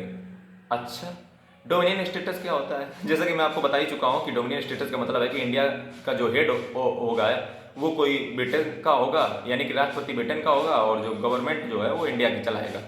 फिलहाल तो ये जो है दीपावली डिक्लेरेशन लॉर्ड इरविन जो है वो देते हैं 31 अक्टूबर 1929 को, जो गांधी जी को कुछ अच्छा नहीं लगता है, क्योंकि गांधी जी जो है कई दिनों से सोच रहे थे कि हमें अब आज़ादी चाहिए। गांधी जी को अब देखिए, अब पूरे देश को जब नॉन कोऑपरेशन मूवमेंट में हमें सिर्फ डोमिनियन स्टेट चाहिए था, लेकिन तब तो ब्रिटेन मानने नहीं, लेकिन अब हमें पूर्ण आज़ादी चाहिए, पूर्ण स्वराज्य चाहिए। अगर आपको थोड़ी सी भी हिस्ट्री पता होगी तो आपको पता हो कि 1929 31 अक्टूबर 1929 से पहले भारत अपना पहला इंडिपेंडेंस डे मनाने की प्रयास में लगा हुआ था। जी हाँ, इसी को लेकर के 26 जनवरी 1930 में रावी नदी के तट पे शायद जो मोतीलाल नेहरू हैं वो पहला झंडा फहरा देते हैं, क्योंकि लाहौर अधिवेशन में जो कांग्रेस का लाहौर अधिवेशन था उसमें रावी नदी के तट पर 26 जनवरी 1930 में पूर्ण स्वराज डिक्लेयर कर दिया जाता है। यानी कि अब इंडिया को तुम्हारा डोमिनियन नहीं चाहिए, जब हम मांग रहे थे तब आपने दिया नहीं, तो अब इंडिया को इंडिपेंडेंस चाहिए, वो भी कंप्लीट इंडिपेंडेंस। तो फाइनली अब क्या किया जाए, गांधी जी को क्या मिला, गांधी जी को मिली दीपावली डिक्लेरेशन। तो लॉर्ड इरविन से यहाँ पे जो है खटक गई, यानी कि अब गांधी जी जो है लॉर्ड इरविन को अब कुछ नया प्रपोजल जो है सुनाने वाले हैं। तो आगे चलिए देखते हैं क्या होता है। आगे जो है गांधी जी 12 मार्च 1930 को स्टार्ट कर देते हैं सिविल डिसोबीडियंस मूवमेंट, ये क्या होता है? Civil disobedience movement Gandhi ji के द्वारा स्टार्ट किया जाता है 12 मार्च 1930 को। कारण क्या था? कारण सीधा सा था कि वहां पे जो साइमन कमीशन आया था, आपको मैं बता दूं, देखिए यहाँ पे थोड़ा सा हिस्ट्री को समझना पड़ेगा कि गांधी जी जो है सिविल डिसोबीडियंस मूवमेंट यानी कि सविनय अवज्ञा आंदोलन स्टार्ट करते हैं 12 मार्च 1930 को। जिसका पर्पज क्या था? जिसका पर्पज था कि इंडिया को पूर्ण स्वराज जब चाहिए और हमारे देश में जो आपने नमक पे जो टैक्स लगा रखा है उसको खत्म किया जाए। तो गांधी जी इसको स्टार्ट करते हैं दांडी मार्च के द्वारा, जिसको आपने सुना होगा कि नमक का कानून वो तोड़ते हैं, डिसकंटेंट ऑफ लॉ कर देते हैं, यानी कि लॉ के साथ उसका ओबे नहीं करते हैं। सिविल डिसोबीडियंस मूवमेंट का मतलब होता है, सविनय अवज्ञा आंदोलन का मतलब होता है कि भारत का कोई भी कर्मचारी अंग्रेजों का साथ ना दे, उनके साथ कोऑपरेट आप ना कीजिए। जी हाँ। फिर उसके बाद क्या हुआ? उसके बाद जो है दांडी मार्च गांधी जी द्वारा स्टार्ट किया जाता है और दांडी मार्च में गांधी जी जो है अकेले चल पड़ते हैं और उनके साथ लोग का जमावड़ा जुड़ता चला जाता है और गांधी जी फाइनली जो है दांडी में जाकर के नमक बना करके नमक कानून को तोड़ देते हैं। अब जो है लॉर्ड इरविन के दिमाग में खटकने लगा कि ये नेता से जो है अच्छा लॉर्ड इरविन जो है शुरुआत में गांधी जी से बात करने के मूड में नहीं थे कि हम क्यों बात करें, लेकिन अब जो है लॉर्ड इरविन के दिमाग में कुछ कुछ बात आई कि ये जो नेता है ना, इसके कहने पे पूरी देश चल पड़ता है, इससे तो बात करनी ही पड़ेगी। वहीं पे मैं आपको बता दूं कि इसी समय जो 1930 का समय है ना, 19 अब थोड़ा सा हिस्ट्री को मैं आपको थोड़ा और समराइज कर देता हूँ। यहीं पे क्या है कि 1928 में साइमन कमीशन इंडिया में आया था। साइमन कमीशन क्यों आया था? क्योंकि 1919 में भारत में एक एक्ट आया था जिसका नाम था इंडियन गवर्नमेंट एक्ट 1919। जिस 1919 का इंडियन गवर्नमेंट एक्ट में कहा गया था कि भारत के उसमें यह कहा गया था कि इंडिया को हम आज़ादी दे देंगे, लेकिन ग्रेजुअली, मतलब हम कब देंगे ये नहीं बताएंगे, धीरे धीरे जैसे जैसे तुम सीखते जाओगे वैसे वैसे देते चले जाएंगे। ये 1919 के एक्ट में कहा गया था। इसी को देखते हुए 1928 में साइमन कमीशन हर 10 साल में आने था, यानी कि साइमन कमीशन को आना चाहिए था 1929 में, लेकिन साइमन कमीशन जो आ गया 1927-1928 में। अब साइमन कमीशन जो है अपने जो प्रपोजल लेकर आए थे उसको भारत की जो इंडियन नेशनल कांग्रेस थे उसने जो है ठुकरा दिया। क्यों? क्योंकि साइमन कमीशन में कोई भी भारतीय था ही नहीं। जो 1927 में 1928 में साइमन कमीशन आई थी, फाइनली जो है साइमन कमीशन ने मोतीलाल नेहरू से कहा कि आप संविधान बना के दिखाइए, आप देखते हैं कैसे संविधान बनाते हैं इतने बड़े देश के लिए और सबको सेटिस्फाई कीजिएगा। तो फाइनली इसका संविधान बनाने का जो मसौदा है वो फाइनली मोतीलाल नेहरू एक्सेप्ट कर लेते हैं और यहीं से जो स्टार्ट हो जाती है राउंड टेबल कॉन्फ्रेंस। मैं यहाँ पे आपको बता दूं, मैं आपको थोड़ा रोकूंगा यहाँ पे कि यहीं पे जो इसी समय है 1930 के तरफ साइमन कमीशन के बाद राउंड टेबल कॉन्फ्रेंस चालू जाती हैं। राउंड टेबल कॉन्फ्रेंस क्या करती हैं? राउंड टेबल कॉन्फ्रेंस का काम होता है कि संविधान या फिर जितनी भी उस समय जो बातें चल रही हैं उनकी मतलब कॉन्फ्रेंस होती है कि अगला एक्ट जो 1935 में आने वाला है उसमें हम क्या क्या चीजें रखेंगे। तो इसको शामिल करने के लिए राउंड टेबल कॉन्फ्रेंस 3 की जाती हैं। First round table conference, second round table conference, third round table conference. किसके बाद? साइमन कमीशन के बाद। और उसके बाद जो है एक व्हाइट पेपर बनेगा और वो जो है कहां पे आएगा? 1935 का जो इंडियन गवर्नमेंट एक्ट 1935 है उसमें वो सारी बात आएंगी। यानी कि राउंड टेबल कॉन्फ्रेंस का जो कंक्लूजन निकलेगा वो कहां पे आएगा? वो 1935 के इंडियन गवर्नमेंट एक्ट में आएगा। फिलहाल गांधी जी पे गो बैक करते हैं। तो ये कहानी मैंने क्यों बताई, उसका पीछे कारण है। अब आगे जब हम चलते हैं तो गांधी जी जो है फाइनली अल्टीमेटम देते हैं इरविन को। कब? मैंने आपको बताया 12 मार्च 1930 को। 12 मार्च 1930 को सिविल डिसओबीडियंस मूवमेंट ऐसे ही नहीं स्टार्ट किया गया था। सविनय अवज्ञा आंदोलन 12 मार्च 1930 को तब स्टार्ट किया गया था जब 31 जनवरी 1930 को 11 पॉइंट अल्टीमेटम गांधी जी ने इरविन को दिया था, लेकिन इरविन ने उस पर कोई भी कान में लगा ली रुई और कोई भी उस पर जो है निर्णय नहीं लिया। तब गांधी जी ने खिसिया करके सिविल डिसोबीडियंस मूवमेंट चालू किया था। अंत में क्या होता है? अंत में जो है मई 1930 में 12 मार्च को मूवमेंट स्टार्ट और मई 1930 में गांधी जी अरेस्ट। और जब गांधी जी अरेस्ट हो गए तो गांधी जी 6 साल के लिए चले गए जेल। सॉरी, यहाँ पे मैं आपको रोकना चाहूंगा। गांधी जी देखिए एक बार अरेस्ट कब हुए थे? गांधी जी अरेस्ट हुए थे चौरा चौरी कांड के समय 6 साल के लिए। और गांधी जी दोबारा कब अरेस्ट हो रहे हैं? दोबारा गांधी जी की एंट्री तभी तो मैंने कराई 1930 तरफ, बीच में मैंने गैप कर दिया क्योंकि गांधी जी उस समय थे ही कहाँ, वो तो जेल में थे।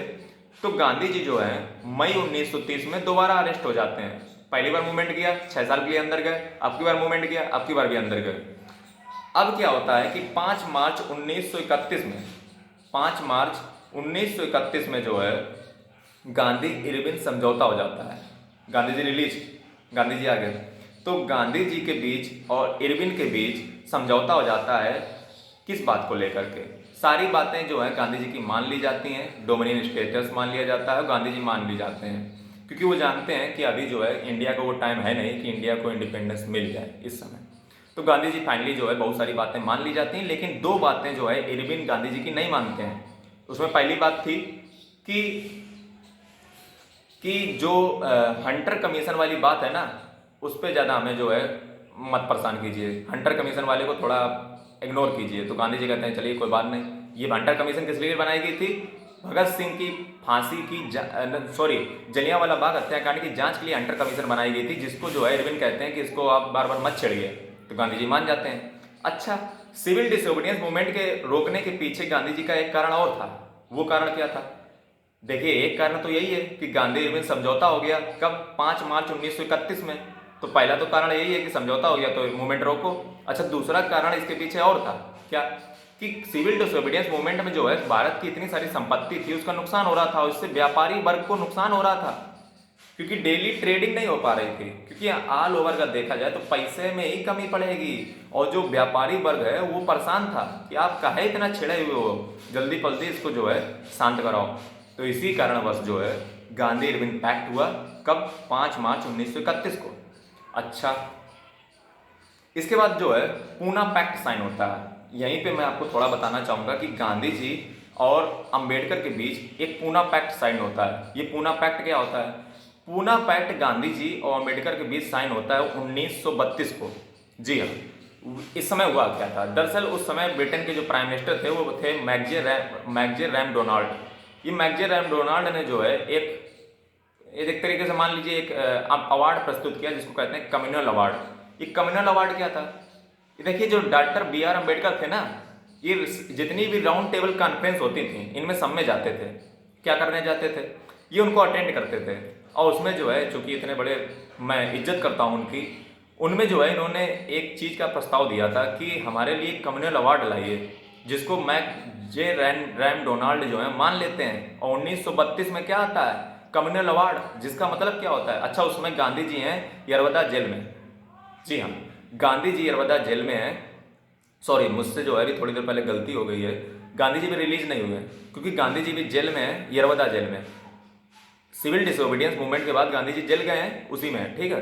तो अब जो है यरवदा जेल में जो है अंबेडकर जाते हैं।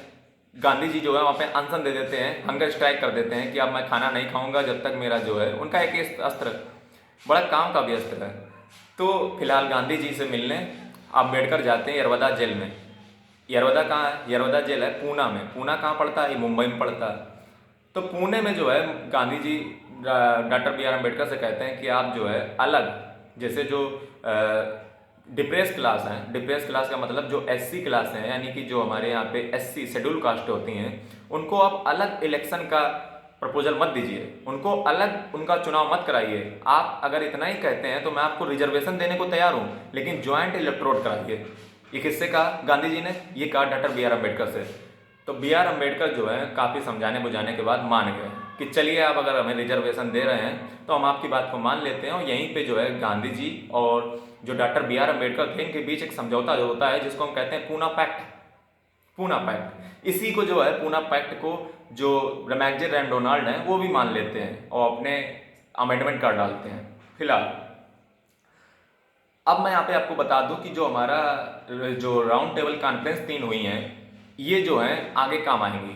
क्या काम आएंगी? इसीलिए तो मैंने आपको बताया कि राउंड टेबल कॉन्फ्रेंस का जो रिजल्ट है उससे जो है एक वाइट पेपर बनेगा, और उसी के आधार पे एक कानून लाया जाएगा, गवर्नमेंट ऑफ इंडिया एक्ट 1935, जिसमें क्या होगा, जिसमें जो है कई सारे प्रोविजन रखे जाएंगे। अच्छा, मैं आपको बता दूं कि जो 1935 का अधिनियम था ना, इसी से हमारा जो भारतीय संविधान है वो लगभग कॉपी किया गया है। जी हाँ, लेकिन उसमें संशोधन भी किए गए हैं, ऐसा नहीं है। मैं यहाँ पे क्रिटिसाइज नहीं करूँगा, लेकिन हाँ कई सारी चीज़ें जो है उसी कानून से उठाई जाती हैं। फिलहाल मैं यहाँ पे आपको एक्ट नहीं पढ़ा रहा हूँ, वरना पढ़ाने को तो वो डिटेल में डिस्कस कर सकता हूँ। फिलहाल वो इस वीडियो का टॉपिक नहीं है, मैं गांधी पे बात कर रहा हूँ। अगला, तो पूना पैक्ट जो है खत्म होता है और रैमजे मैकडोनाल्ड जो कि लेबर पार्टी के थे। अच्छा, जो साइमन कमीशन थी वो 2 साल पहले ही क्यों आ गई थी? उसके पीछे कारण था कि वहां पे जो लेबर पार्टी थी वो वहां पे आने वाली थी, जिसके डर के कारण साइमन कमीशन को पहले ही भेज दिया गया और फाइनली लेबर पार्टी के थे रैमजे मैकडोनाल्ड जो प्राइम मिनिस्टर थे।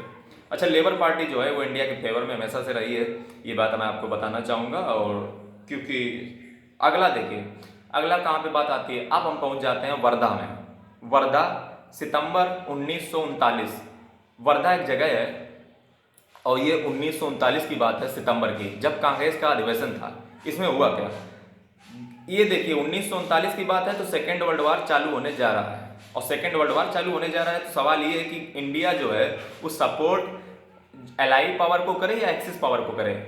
अब अगर आपको थोड़ा सा भी यदि सेकेंड वर्ल्ड वार का अंदाजा होगा तो आपको पता होगा कि एक तरफ थे अमेरिका, ब्रिटेन, फ्रांस, और एक तरफ थे इटली, और सेकेंड दूसरी तरफ कौन था? दूसरी तरफ था जापान, और जापान था, और जो है ये इटली तो पहले था, उसके बाद में हो गया था। तो यदि आपको सेकेंड वर्ल्ड वार का थोड़ा सा भी अंदाजा होगा तो सेकेंड वर्ल्ड वार में जो है ये जापान दूसरी तरफ था और जर्मनी दूसरी तरफ था। तो इसमें क्या हुआ कि सवाल ये था कि गांधी जी किसको सपोर्ट करें, तो गांधी जी ने वर्धा में सितंबर 1939 में कहा कि हम सपोर्ट करेंगे ब्रिटेन को। जी हाँ, ब्रिटेन को क्यों सपोर्ट करेंगे? सपोर्ट इसलिए करेंगे क्योंकि गांधी जी हमेशा ऐसा मानते हैं कि वो तानाशाह के विरुद्ध है। अच्छा, तानाशाह के विरुद्ध क्यों है? क्योंकि देखिए यहाँ पे एक मैं आपको विचार, देखिए जैसा कि वीडियो चल रहा है, मैं आपको बीच बीच में गांधी जी के कुछ विचारों से भी अवगत कराता जाऊँ कि गांधी जी का ऐसा मानना है कि यदि आप हिंसा करके किसी भी चीज़ को हासिल करते हो और बाद में अगर आप अहिंसा के रास्ते पर चलना चाहोगे तो ऐसा हो नहीं पाएगा। जैसे इंडिया में अगर हम हिंसा करके आज़ादी प्राप्त कर लें और बाद में अगर हम अहिंसक बनना चाहें तो ऐसा हम कर नहीं पाएंगे। आप कहोगे ये तो बड़ा अच्छा विचार है। जी हाँ, जैसे आप अगर चाइना का ले लो या रसिया का ले लो, इन्होंने बहुत मारकाट मचाया तब आज़ादी इनको मिली है, लेकिन क्या वहाँ के व्यक्ति आज भी खुश हैं? नहीं है, बिल्कुल भी खुश नहीं है। वहाँ के व्यक्तियों को फोर्स करवाया जाता है किसी भी काम के लिए, गवर्नमेंट अपनी तानाशाही चलाती है और वहाँ पे आए दिन हिंसा होती रहती है। आप लोगों से ये नहीं कह सकते कि हिंसा मत कीजिए। अरे भैया, जब तुम्ही ने हिंसा की नीति छेड़ी है तो कैसे तुम रोकोगे दूसरों को? इसीलिए कहा जाता है जैसा आप करोगे ना वैसे भरोगे। तो गांधी जी इसी फिलॉसफी के साथ ब्रिटेन के साथ रहना चाहते थे, क्योंकि ब्रिटेन तानाशाही के खिलाफ था। और फाइनली जो है गांधी जी ने डिसाइड किया कि हम जो है ब्रिटेन की तरफ से लड़ेंगे, उनकी मदद करेंगे। तो इसमें जो है जो सुभाष चंद्र बोस हैं, सुभाष चंद्र बोस कहते हैं कि मैं आपके खिलाफ हूँ, मैं आपके खिलाफ रहूँगा क्योंकि आपने बहुत गलत काम किया है, मैं जो हूँ जापान के साथ रहूँगा। तो सुभाष चंद्र बोस का अपना दृष्टिकोण था। अच्छा, सुभाष चंद्र बोस जो थे वो ऐसे वैसे व्यक्ति नहीं थे, मैं आपको बता दूं, इन्होंने भारत की पहली तो आज़ाद हिंद फौज तो बनाई ही। साथ ही में जो सुभाष चंद्र बोस थे ये अपने समय के, इनकी पूरी जो आज जो IAS की परीक्षा होती है उसमें इनकी 6ठी रैंक थी, 6 रैंक, यानी कि अपने समय के टॉपर रहे हैं, ऐसा वैसा व्यक्ति मत समझिएगा।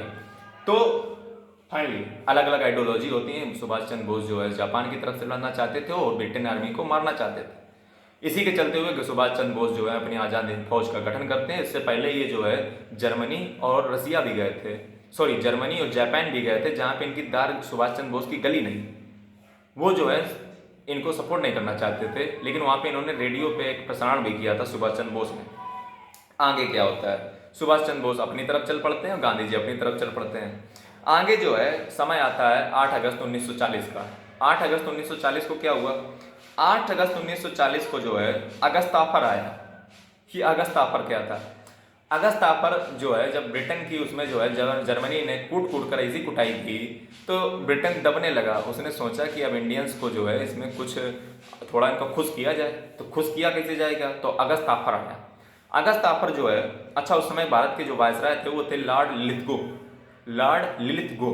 तो लिलिथगो ने जो है अगस्त ऑफर लाए। अगस्त ऑफर में कहा क्या गया, अगस्त ऑफर में कहा गया कि आपको हम जो है डोमिनियन स्टेटस दे देंगे, और जब आप सेकेंड वर्ल्ड वार खत्म हो जाएगा तो उसमें एक संविधान आपके लिए भी आएगा कि संविधान एक जो है स्टैब्लिश किया जाएगा। और आपको कुछ फंडामेंटल राइट्स भी दिए जाएंगे। तो गांधी जी ने जो है ये सब सुने। 8 अगस्त 1940 को अगस्त थापर आया था, ठीक है। तो गांधी जी ने ठीक है, अगली बार जो है अगस्त थापर के बाद आगे के देखते हैं क्या होता है। अच्छा, अगस्त थापर 1940 में आया है। 1939 में गांधी जी कह चुके हैं कि हम ब्रिटेन के साथ जाएंगे, सुभाष चंद्र बोस अपनी राह चल पड़े हैं।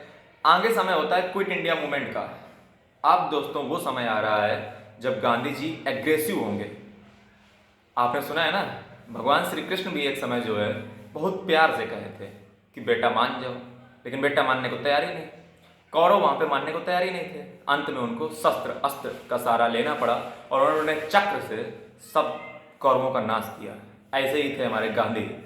जब तक उनसे नॉन वायलेंस हुआ, जब इन्होंने देखा कि अब समय अच्छा है, अब हमें जो है वायलेंस अपनाना चाहिए, तो गांधी जी ने पता क्या किया? आप सुनिएगा उन्होंने क्या किया। अब उनसे ये मत कीजिएगा कि वो नॉन वायलेंस, अरे ऐसी वैसी। आप सुनिए, क्विट इंडिया मूवमेंट चालू किया गांधी जी ने। गांधी जी ने चालू किया quit India movement. Quit India movement क्या था? क्विट इंडिया मूवमेंट जो था वो सबसे पहले तो था किसके कारण? क्योंकि क्विट इंडिया मूवमेंट चालू करने का पहला उद्देश्य तो ये था कि जैसा कि मैंने आपको बताया कि अगस्त थापर हमको कुछ रास थोड़ा बहुत आ गया था, लेकिन क्विट इंडिया मूवमेंट जो था उसके पीछे कारण यह था कि हमारा एक क्रिप्स मिशन आया था। ये क्रिप्स मिशन क्या था? क्रिप्स मिशन जो है 1942 में आया था। जी हाँ, इंडिया में एक क्रिप्स मिशन आया था जो ब्रिटेन गवर्नमेंट ने इसे पूछने के लिए कि हाँ भैया क्या आप लोगे कि नहीं लोगे। अच्छा, क्रिप्स मिशन भेजने के पीछे ये, अच्छा ब्रिटेन वाले बीच बीच में भेज क्या रहे हैं, क्या इसके पीछे कारण होगा? मैं आपको बता दूं, देखिए अगस्त थापर जो था वो उसमें तो पिटाई हुई थी ब्रिटेन की, इसलिए वो आया था। जो क्रिप्स मिशन 1942 में है वो इसलिए आया था क्योंकि अगर आप वर्ल्ड हिस्ट्री में देखोगे तो अटलांटिक चार्टर एक साइन हुआ था। आप कहोगे बड़ा है जटिल काम, हाँ तो जटिल काम ही है। तो अटलांटिक चार्टर जो है वो 1941 में शायद, यानी कि क्रिप्स मिशन आने से पहले, क्रिप्स मिशन 1942 में भारत में आने से पहले ब्रिटेन और अमेरिका के बीच, रूजवेल्ट और चर्चिल के बीच एक समझौता साइन हो चुका है जिसको कहते हैं अटलांटिक चार्टर, जिसमें यह कहा गया था ब्रिटेन से कि आप अपनी सारी कॉलोनी को आजाद कर दोगे। इसीलिए तो आया था क्रिप्स मिशन, बट उसका कहीं के भी उद्देश्य ये नहीं था कि हमको आज़ादी देना। वो ऐसे मनपसंद के लिए आया था कि अमेरिका देख ले कि हाँ देखो हम अपना काम तो कर रहे हैं, बट ये लोग आज़ादी लेना चाह ही नहीं रहे, समझे? तो फाइनली जो है क्रिप्स मिशन आया और हम लोगों को निरस्त करके चला गया। वैसे भी कुछ होने वाला नहीं था। अगले में जो है गांधी जी का मूड घूमता है और गांधी जी अनाउंस कर देते हैं क्विट इंडिया मूवमेंट। और क्विट इंडिया मूवमेंट में गांधी जी कहते हैं कि मैं अहिंसक हूं, लेकिन आप अहिंसक हो या ना हो ये आपके ऊपर डिपेंड करता है। गांधी जी का मतलब समझे आप, कि मैं तो अहिंसक हूं, लेकिन आप जो कितना भी आज खून खराबा मचाना है अब मचाइए। अब बस एक ही काम करना है, करो या मरो, यानी कि डू और डाई रेड खेलना है। जैसे कबड्डी में होती है ना, डू और डाई रेड, तो सेम गांधी जी ने कहा कि आप करिए या मरिए। अब ये लास्ट जंग होगी हमारी ब्रिटेन साम्राज्य के खिलाफ। अब देखिए एक महात्मा जब अपना रौद्र रूप धारण करता है ना तो क्या होता है, अब आपको सुनना चाहिए। गांधी जी कहते हैं the biggest fight in my life, a fight to finish. ये फाइट होगी फिनिश के लिए, नॉट फाइट। क्या गजब की बात है। गांधी जी कहते हैं मैं हिंसक हूं, लेकिन आप लोग हिंसक हो सकते हो। ऐसा कहा नहीं, लेकिन इनडायरेक्टली कहा, क्योंकि डायरेक्ट नहीं कह सकते थे क्योंकि गांधी जी को जेल में डाल दिया जाता। तो गांधी जी यहाँ पे देखिए पूरी तरीके से हिंसा के उसमें उतर चुके हैं। और 8 अगस्त 1942 में बॉम्बे सेशन ऑफ कांग्रेस में वो जो है क्विट इंडिया मूवमेंट को पास कर देते हैं फाइनली पूरे। अच्छा ये देखिए, जब भी कोई भी मूवमेंट चलता है तो उसकी आग सिर्फ जरा से देश में नहीं चलती है, वो पूरे देश में फैल जाता है, क्योंकि गांधी जी जो करते हैं उसको लोग फॉलो करते हैं। और ये किसी ना किसी रूप में, जैसे मान लो किसी कहीं पे जमींदार को मारने लगे, कहीं पे मान लो अंग्रेजों को मारने लगे, कहीं पे चौकियां जला दी, किसी देश में कुछ हो रहा है, किसी देश के किसी टुकड़े में कुछ हो रहा है, ये पूरे देश में चलता है, उसको मैं बता नहीं रहा हूं। ये मत सोचना कि गांधी जी कुछ एकदम जादू कर देते हैं, ये पूरे देश में चलता है। जी हाँ, बस उनकी अपने अपने कुछ स्वार्थ होते हैं, उसके चलते हुए अंग्रेजों से भिड़ जाते हैं। गांधी जी जो लड़ते हैं ना तो पूरा देश लड़ता है, ये बात याद रखिएगा। फिर क्या हुआ, गांधी जी ने कहा कि आप अपना मार्ग स्वयं चुनिए, मेरा मार्ग तो अहिंसा है, लेकिन आप अपना मार्ग स्वयं चुनिए। गांधी जी को फाइनली जो है अरेस्ट कर लिया जाता है और गांधी जी को जेल में डाल दिया जाता है क्विट इंडिया मूवमेंट के कारण। और अंत में अंत में जो गांधी जी हैं वो रिलीज कर दिए जाते हैं। कब रिलीज कर दिए जाते हैं? गांधी जी रिलीज कर दिए जाते हैं 6 मई 1944 को। जी हाँ, 6 मई 1944 को गांधी जी रिलीज कर दिए जाते हैं। क्यों? क्योंकि गांधी जी की तबीयत बहुत खराब हो रही थी, उनको मलेरिया हो गया था। जी हाँ, क्योंकि एक नेता जो है वो काफ़ी बूढ़ा हो चुका था। बूढ़ा नहीं कहना चाहिए, क्योंकि महान आत्माएं कभी बूढ़ी नहीं होती हैं, वो तो सदा ही रहती हैं, उनके विचार अमर रहते हैं, उनकी भावनाएं अमर रहती हैं। उनके आप गांधी को तो मार सकते हो बट महात्मा को नहीं। क्या बात है। तो गांधी जी फाइनली आज़ाद कर दिए जाते हैं जेल से 6 मई 1944 को, उनकी तबीयत के मद्देनजर रखते हुए। क्योंकि यदि वो जेल में मर गए या जेल में उनकी डेथ हो गई या जेल में वो शहीद हो गए तो आफत आ जाएगी ब्रिटिश गवर्नमेंट की, ये याद रखना। तो अंत में होता क्या, गांधी जी आज़ाद हो गए, ठीक है। लेकिन अभी भारत आज़ाद नहीं हुआ था। लेकिन हाँ, माहौल बनने लगा था कि गांधी जी जो है अभी जो है आज़ादी में मिलने वाली है, और वाकई में ऐसा वो कुछ होने वाला भी था। अंत में एक कैबिनेट मिशन आता है। कैबिनेट मिशन कब आता है? कैबिनेट मिशन आता है 1944 में। 1944 वही साल है, 6 मई 1944 में गांधी जी रिलीज कर दिए गए, और कैबिनेट मिशन भी उसी समय आ रहा है। और कैबिनेट मिशन जैसे ही आता है उसमें कहा जाता है कि आप जो है संविधान सभा बनेंगी दोनों देशों के लिए, सॉरी, संविधान सभा बनेंगी। संविधान सभा में ये कहा गया कि संविधान सभा बनेगी तो, बट उसमें जो मुस्लिम लीग थी उसने कहा कि हमें अलग पाकिस्तान चाहिए, हमें अलग संविधान बनाना है। तो कैबिनेट मिशन ने कहा कि आपको अलग संविधान तो नहीं, लेकिन हाँ, संविधान सभा जो है बनेगी। और वो कहीं ना कहीं उसने मुस्लिम लीग को मोर और लेस सेटिस्फाई कर दिया कि हाँ चलिए संविधान सभा बनाइए। लेकिन उसने कहीं ना कहीं इंडिकेशन दे दिया कि हम संविधान सभा बनाने के बाद पाकिस्तान अलग कर देंगे। लेकिन गांधी जी के ऊपर फिर एक दाग लगता है कि गांधी जी चाहते तो जो है देश का बंटवारा बचा सकते थे, गांधी जी ने बंटवारा होने दिया। देखिए यहाँ पे जो है आप गांधी जी को क्रिटिसाइज नहीं कर सकते हो, क्योंकि जिन्ना जो कायदे आजम हैं पाकिस्तान के, उन पे आज तक कभी क्रिटिसाइज आपने नहीं किया। जिन्ना जो है वो खुद पाकिस्तान को एक अलग स्टेट बनाना चाहते थे, एक ना मुस्लिम राष्ट्र बनाना चाहते थे। वहाँ के लोग तो उनको आज तक क्रिटिसाइज नहीं किए। वहाँ के लोग तो अपने कायदे आजम कुछ नहीं कहते हैं, बट हमारे गांधी जी को जो है कई सारे लोग क्रिटिसाइज कर देते हैं, जैसे गांधी जी ने सब कुछ कर दिया हो। जबकि गांधी जी ने जो है, गांधी जी का काम था, सिर्फ गांधी जी का काम था कि भारत को आज़ादी के शिखर पे लाना और वहाँ से जो है अपना शांत बैठ जाना। जैसे आप देखेंगे कि लास्ट में जब देश आज़ाद हो रहा था तो गांधी जी अपना शांत बैठ गए थे, अपना जो है वो अपना अलग काम में व्यस्त हो गए थे, क्योंकि उनका कभी पर्पज नहीं रहा कि वो नेता बने, फिर खूंटा बने, फिर खूंटे जैसे नचें, फिर उसमें जो है देश को गवर्न करें। ये उनकी कभी फिलॉसफी नहीं रही। ये छोटे मोटे काम तो छोटे मोटे लोगों के होते हैं। अंत में उन्होंने यहाँ तक भी कहा था कि कांग्रेस को जो है अब डिजॉल्व कर देना चाहिए, यानी कि कांग्रेस को खत्म कर देना चाहिए। जो लोग ये कहते थे कि गांधी जी जो हैं वो कांग्रेस के बहुत बड़े नेता हैं और कांग्रेस को ही गवर्न करते हैं, तो उनको जवाब गांधी जी का ये सुनना चाहिए कि गांधी जी ने आखिरी समय क्या कहा था कि कांग्रेस को अब डिजॉल्व कर देना चाहिए, क्योंकि इसका काम था देश को आज़ाद कराना, अब तो होने जा रहा है तो अब डिजॉल्व कर दो। देखिए ये गांधी जी के शब्द थे, क्योंकि वो व्यक्ति नेता बनना ही नहीं चाहता था, वो व्यक्ति एक पॉलिटिकल लीडर बनना ही नहीं चाहता था। उसको आप कैसे क्रिटिसाइज कर सकते हो? और आप कहते हो कि पाकिस्तान अलग किया। पाकिस्तान अलग किया है तो इसके पीछे जिम्मेदार हैं वहाँ के मुस्लिम व्यक्ति, जिनकी सोच उसके पीछे थी कि मुस्लिमों को जो है माइनॉरिटी है, हमको राइट्स नहीं मिल रहे हैं, हमको बराबर राइट्स मिलना चाहिए। सर सैयद अहमद खान से ये कहानी शुरू हुई थी और कायदे आजम मोहम्मद अली जिन्ना से जो लेकर के ये उनकी घटिया सोच के चलते, दरअसल उसमें जो है एक तरीके से मुसलमानों की भी गलती नहीं है। गलती है तो थोड़ी बहुत कांग्रेस की भी गलती है, कहीं ना कहीं मुसलमानों की भी गलती है, दोनों लोगों की गलती मैं ऐसा मानता हूँ। क्योंकि कायदे अली जो जिन्ना थे उन्होंने जो है कई बार प्रपोजल दिया था कांग्रेस के सामने कि हमारी बातों को थोड़ा बहुत मान लिया जाए, बट कांग्रेस ने उनकी एक ना सुनी। और जब कांग्रेस ने उनकी कायदे जो जिन्ना की एक ना सुनी तो जिन्ना जो है गुस्सा आ गया।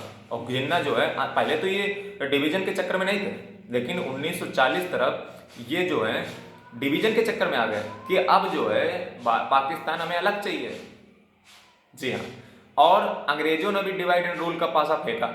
क्या? उन्होंने देखा कि कांग्रेस सपोर्ट नहीं कर रही जिन्ना को सपोर्ट करने लगी ब्रिटेन गवर्नमेंट। और अंत में क्या हुआ?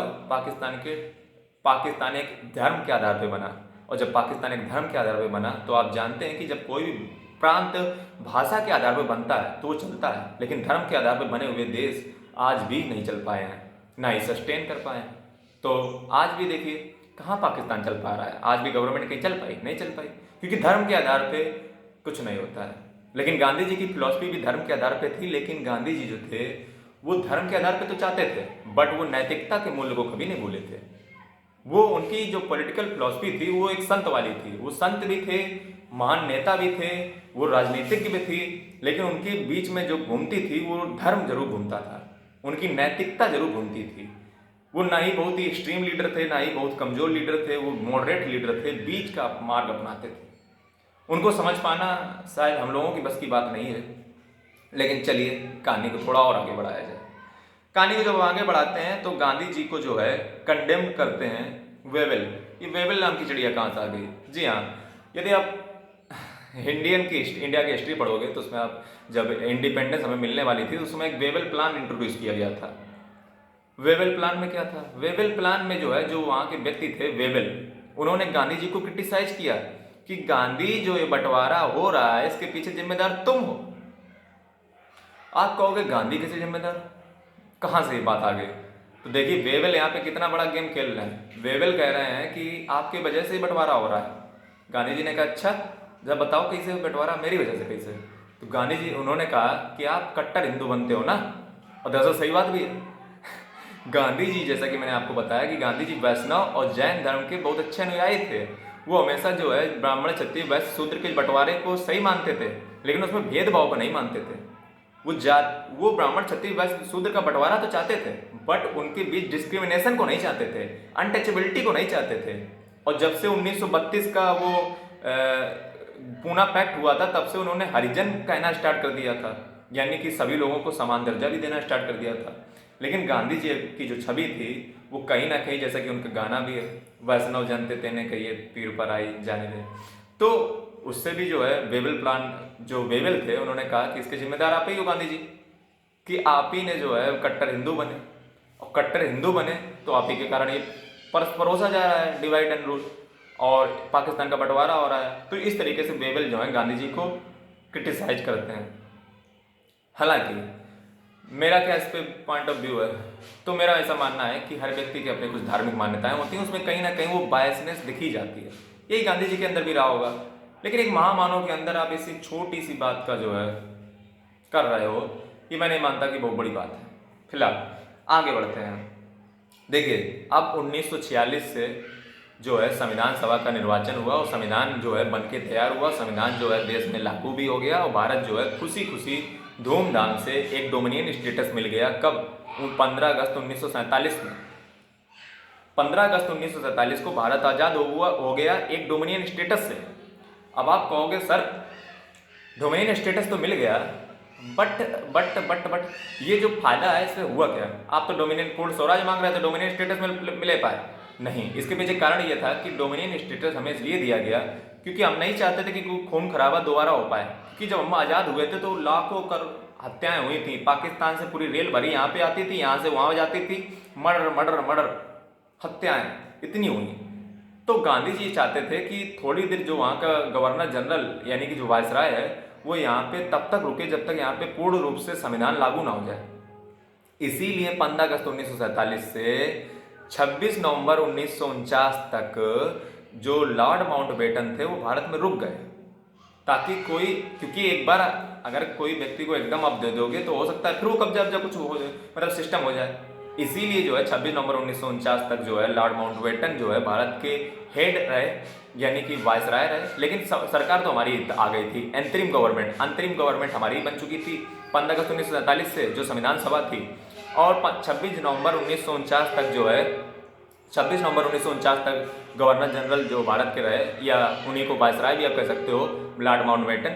और 26 नवंबर 1949 से जो कार्यभार है वो सिराज गोपालाचारी संभाल लेते हैं। और 26 जनवरी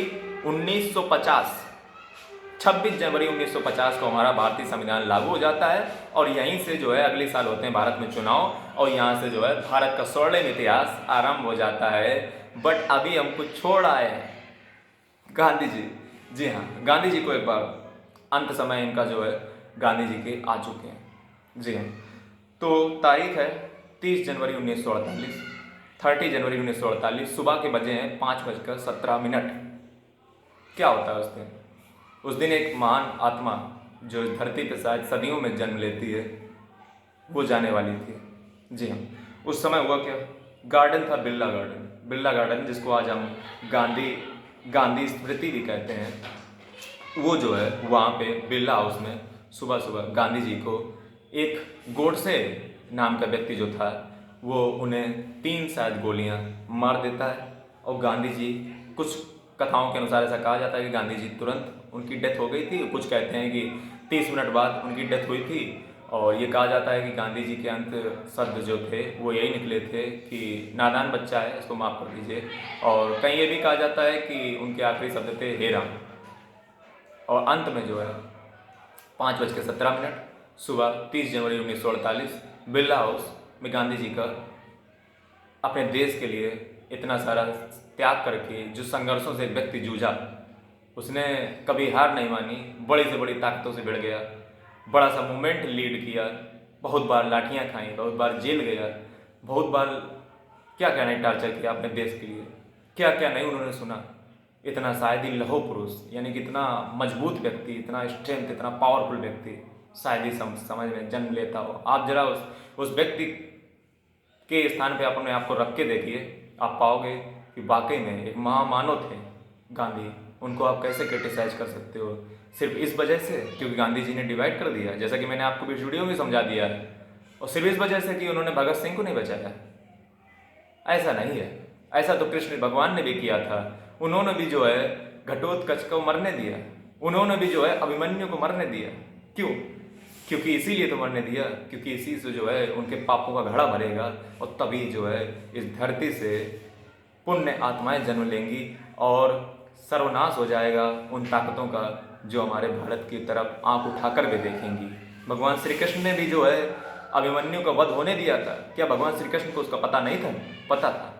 भगत सिंह ने जरूर इस देश को चिंगारी देने का काम किया, लेकिन यदि लोगों को समेटने का काम हो, यदि मास मूवमेंट का काम हो, लोगों को जोड़ने का काम हो, लोगों के अंदर जन चेतना भरने का काम हो, लोगों को शिक्षित करने का काम हो, यदि पूरे देश को एक साथ जोड़ने का काम हो, ब्रिटिश साम्राज्य के विरुद्ध खड़े रहने का काम हो, एक नेता, सशक्त नेता बनने का काम हो, चाहे वो पूरे देश के लोग उसको सपोर्ट करें या ना करें, कोई एक पार्टी सपोर्ट करे या ना करे, लेकिन अपने जो अहिंसा का पाठ उन्होंने पढ़ाया है, उन्होंने दिखाया है कि किस तरीके से एक अहिंसक व्यक्ति भी इस बड़ा से बड़ा मूवमेंट को लीड कर सकता है। ये बात थी तो एक शख्स में जिसका नाम था महात्मा गांधी। महात्मा एक दिन पे नहीं बन पाया है। महात्मा बनने के लिए आपके पास धैर्य होना चाहिए, विश्वास होना चाहिए, दृढ़ता होनी चाहिए, नीतियाँ होनी चाहिए, और ये एक महामानव ही कर सकता है। और ये महामानवता जो है वो हमें उनके विचारों से समझ आती है। गांधी जी की डेथ, जैसा कि मैंने आपको बताया कि एक गोडसे नामक व्यक्ति ने कर दी थी। हालांकि उसकी मैं चर्चा इसलिए नहीं कर रहा हूँ क्योंकि वो इसके योग्य भी नहीं है। जी हाँ, गोडसे जो था वो एक कायर था, मैं कहूँगा। कायर कैसे था? कायर ऐसे था क्योंकि वो कनेक्ट था आरएसएस एंड हिंदू महासभा से, कई सालों तक कनेक्ट रहा। यहाँ पे मेरा क्रिटिसाइज करने का हिंदू महासभा और आरएसएस का नहीं है, जैसा कि आप सोच रहे होंगे कि आरएसएस में हिंदू महासभा को कनेक्ट कर रहा हूँ। नो, मेरा ऐसा बिल्कुल ही नहीं। मेरा बस कहने का तात्पर्य यह है कि अगर नाथूराम गोडसे इतना ही ताकतवर था, इतना ही पावरफुल था, तो उसने आज तक किसी अंग्रेज को क्यों नहीं मारा था? इतना ही बड़ा, अगर बहुत बड़ा तीरंदाज अपने आप को सुरमा समझता था, इतना ही बड़ा काबिल व्यक्ति था, इतना ही बड़ा पावरफुल व्यक्ति था कि जो बकलोल व्यक्ति कहते हैं ना कि नाथूराम गोडसे जिंदाबाद या इस तरीके के नारे लगाते हैं, वो मुझे बिल्कुल भी पसंद नहीं है, क्योंकि वो कायर व्यक्ति था। उसने एक महामानव, जिस व्यक्ति ने कभी आपके खिलाफ कुछ कहा नहीं, जो व्यक्ति निर्वस्त्र है, जो व्यक्ति निशस्त्र है, उस पर आपने अस्त्र उठाया। क्या कायर रही होगी, क्या तुम्हारी कायरता रही होगी? जरा सोच के देखिए। एक ऐसे व्यक्ति को जिसने कभी किसी को मारा पीटा नहीं, उसको आप बंदूक लेके गोलियां चला दी आपने, और वो भी एक निहत्थे व्यक्ति के ऊपर। क्या कायर हो तुम? यही कायरता थी तुम्हारी। तो नाथूराम गोडसे की बात की जाए तो जो भी किया उसने गलत किया। हालांकि मैं उसको कायर कहता हूँ। वो जब पैदा हुआ था तभी जो है उसके जो नाक थी उसमें नथनी डाल दी गई थी, क्योंकि उसके जो माता पिता की 3 संतानें, शायद 4 संतानें थीं, वो मर गई थीं क्योंकि वो लड़का हुई थी, और ये पहला लड़का था जो बचने की उम्मीद में था, इसलिए उनके माता पिता ने उसको नथनी डाल दी थी ताकि इसको एज ए लड़की पाला जा सके। और वाकई में जो है इसने वही वाले काम किए।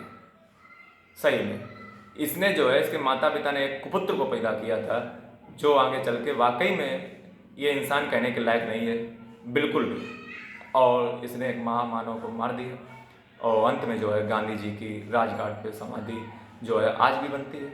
लेकिन इस महामानव से हमें क्या सीखना चाहिए? अब जो है बात है गांधी से कुछ सीखने की। गांधी जी से जो हमें सीखना चाहिए वही सीखना चाहिए कि कितनी भी समस्याएं विकट क्यों ना आ जाए, कितनी भी परिस्थितियां विकट क्यों ना आ जाए, चाहे पूरा तूफान, चाहे पूरा दुनिया आपके विरुद्ध खड़ा हो जाए, लेकिन आपको डट कर रहना चाहिए। आपको अंत समय तक जूझना चाहिए, ना कि कायरों की तरह मर जाना चाहिए। आपको हमेशा अहिंसा का पालन करना चाहिए, क्योंकि अहिंसा में आपको कोई रोक नहीं सकता है। वो एक ऐसा अस्त्र है जिस पे आपको कोई व्यक्ति रोक ही नहीं सकता। आप बड़ा से बड़ा काम अहिंसा के बल पे कर सकते हो, क्योंकि फिर सामने वाले के पास पर्पज ही नहीं रहता कि आपको मारे कैसे। तो ये थी अहिंसा की नीति। गांधी जी के और क्या विचार हैं? अच्छा, गांधी जी जो हैं वो जैन धर्म से बहुत इंस्पायर हैं, और वो जो है सादा जीवन उच्च विचार में विश्वास करते हैं। काफ़ी अच्छे विचार उनके थे। और गांधी जी से क्या सीखने को मिलता है? गांधी जी से हमें ये भी सीखने को मिलता है कि आप जो है गांधी जी को हल्के में नहीं ले सकते हो, क्योंकि गांधी जी के कई सारे विचार थे। गांधी जी ये भी कहते हैं कि हमें लेबरों को जो है सपोर्ट करना चाहिए, और जो आधुनिक मशीनें हैं जिनसे लेबरों को नुकसान हो रहा है या लेबर अपनी पैसा नहीं कमा पा रहे हैं, ऐसे आधुनिक समाज का निर्माण हमें नहीं करना है जो हमारे लेबरों को, जो हमारी समस्याओं को जो है ना निपटा पाए, यानी कि लेबरों का पेट काटें, ऐसी समस्या में नहीं चाहिए। दूसरी ओर गांधी जी कहते हैं कि हमें उपभोक्तावादी बनना चाहिए। उपभोक्तावादी क्या होता है? यानी कि जितना हमें मिल रहा है उतना खा पी लो, ज़्यादा हमें लालच नहीं करना है, क्योंकि इस धरती पे उनका ऐसा मानना था कि इस धरती पे वो सारी चीज़ें हैं जिससे लोगों का पालन पोषण किया जा सके। बट एक व्यक्ति की लालच के लिए हमारे पास जगह नहीं है। इस धरती पे लालचियों की कोई जगह नहीं है, और ये सच बात भी है, क्योंकि लालची की कभी पेट भरता ही नहीं है। जबकि इस प्रकृति ने हमें, हमारे पास उतना सब कुछ है जिससे एक व्यक्ति का पालन पोषण किया जा सके। तो ये गांधी जी के काफ़ी अच्छे विचार थे। गांधी जी जो है इंडस्ट्रियलाइजेशन को सपोर्ट कम करते थे, लेबरों को सपोर्ट ज़्यादा करते थे, क्योंकि उससे जो है लोगों की जॉब करते थे। हालांकि इसके बीच भी अगेंस्ट भी व्यू हैं। जैसे आजकल के जो टेक्नोलॉजिस्ट हैं वो कहेंगे कि आर्टिफिशियल इंटेलिजेंस से जो है या कई सारी तकनीक आने से लेबरों का बहिष्कार नहीं होता है, कि इसी टेक्नोलॉजी के आने से लेबरों का कुछ होता नहीं है, बल्कि उनसे रोजगार ही पैदा होते हैं। अब वो ज्ञान मुझे ना दें, ऑलरेडी मैं सारी टेक्नोलॉजी को जो है अच्छे से थोड़ा बहुत जानता हूँ, लेकिन हाँ इतना तो जरूर जानता हूँ कि आपको मैं क्रिटिसाइज कर सकता हूँ बहुत अच्छे से। तो प्लीज़ अपना ज्ञान हमें ना दें। अंत में जो है गांधी जी का जो सपना था वो राम राज्य का था। अब ये राम राज्य गांधी जी का कैसा था? गांधी जी का जो राम राज्य था वो राम राज्य ग्राम राज्य था।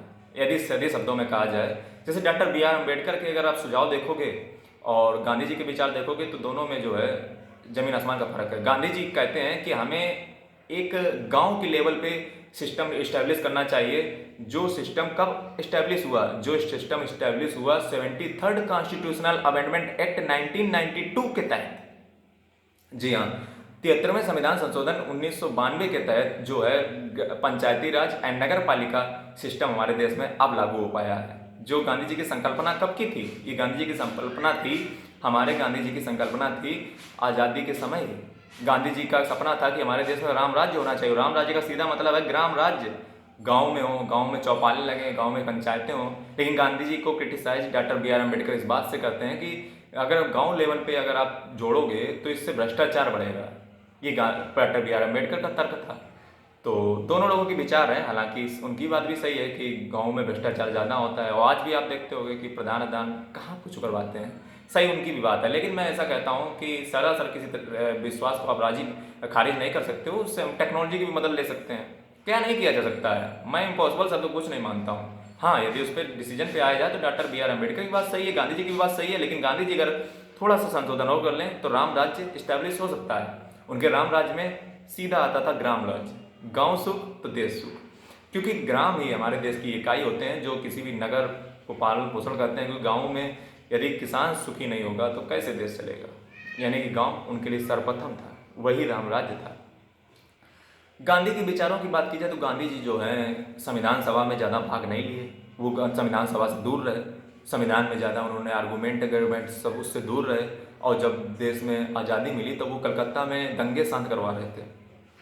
और तो जो गांधी जी जो थे, यहाँ पे लास्ट बात मैं आपको बताना चाहूँगा कि गांधी जी के जो विचार हैं वो हमारी भारतीय संविधान में उनको जगह मिली है। यदि आप भारतीय संविधान पढ़ोगे तो भारतीय संविधान का आर्टिकल है आर्टिकल 36 से आर्टिकल 51, जो भारतीय संविधान के पार्ट 4 में आता है, directive principle of state policy, राज्य की नीति के निर्देशक तत्व। उनमें गांधीवादी विचार को भी शामिल किया गया है डॉक्टर बी आर अम्बेडकर के द्वारा। यानी कि कुल मिलाकर अगर कंक्लूजन निकला जाए तो हमारे जितने भी पुराने नेता थे वो विचारों में जरूर लड़ते थे, लेकिन वो आपस में एक दूसरे का बहुत इज्जत करते थे, सपोर्ट करते थे, लेकिन उनके विचारों में मतभेद था। लेकिन आजकल की हमारी राजनीति को इससे क्या सीखना चाहिए कि हमारे नेताओं के बीच विचारों में भले ही भिन्नता हो, लेकिन हमारे देश एक है, हम सब एक हैं। लेकिन आज के हमारे नेता क्या सोचते हैं कि हमारे विचारों में, जैसे गांधी जी का एक बड़ा ये भी फेमस कोट है कि पाप से घृणा करो पापी से नहीं, पाप से घृणा करो पापी से नहीं। इसका मतलब ये है कि आप किसी व्यक्ति के विचारों से भिन्नता रख सकते हैं, उससे नाराजगी जाहिर कर सकते हो, बट उस व्यक्ति से नाराजगी मत जाहिर कीजिए। यह आज के हमारे राजनेताओं को भी सीखना चाहिए। कई सारी चीज़ें हैं जो शायद मैं आज आपको वीडियो में बताया हूँगा, लेकिन कई सारी चीज़ें हो सकता है छूट भी गई होंगी, क्योंकि मैं एक छोटा सा इंसान हूँ जो बहुत कम जानता हूँ। क्योंकि गांधी को समझना एक इम्पॉसिबल चीज़ है और वो एक पहली है जिस पे कई सारी रिसर्च आज भी चलती हैं। उनको समझना, उनके लेटर को पढ़ा जा रहा है, समझा जा रहा है, क्योंकि गांधी को समझना बड़ा दुष्कर काम है। तो जितना भी मैंने समझा है, जितना भी मैंने समझा है, मेरा अंत में आपको मैसेज क्या होगा। देखिए, मैंने ये वीडियो जो है कई सारी स्टडी करने के बाद मैं कोई भी वीडियो ऐसे नहीं लेता हूँ, काफ़ी पढ़ता लिखता हूँ, फिर उसके बाद आपको देने का प्रयास करता हूँ ताकि आपको 50 जगह पे ना बटना पड़े, एक ही चीज़ में आपको सारी चीज़ें मिल जाएँ। इतना मेरा आपसे कहना है कि मेरे जितने भी पुराने, जितने भी स्वतंत्रता संग्राम सेनानी या फिर जितने भी आज तक एक एक व्यक्ति, वो चाहे छोटा से लेकर बड़ा व्यक्ति, चाहे, मैं वैसे सभी व्यक्तियों को बराबर मानता हूँ क्योंकि मानवता सबसे बड़ा मूल्य है, मैं मानता हूँ। तो जितने भी मैं कहता हूँ, छोटे हों या बड़े हों या फिर सारे ही नेता हों, सबको हमें एक नज़र से देखना चाहिए। किसी भी व्यक्ति का जो योगदान है ना, सबसे आज़ादी मिली है।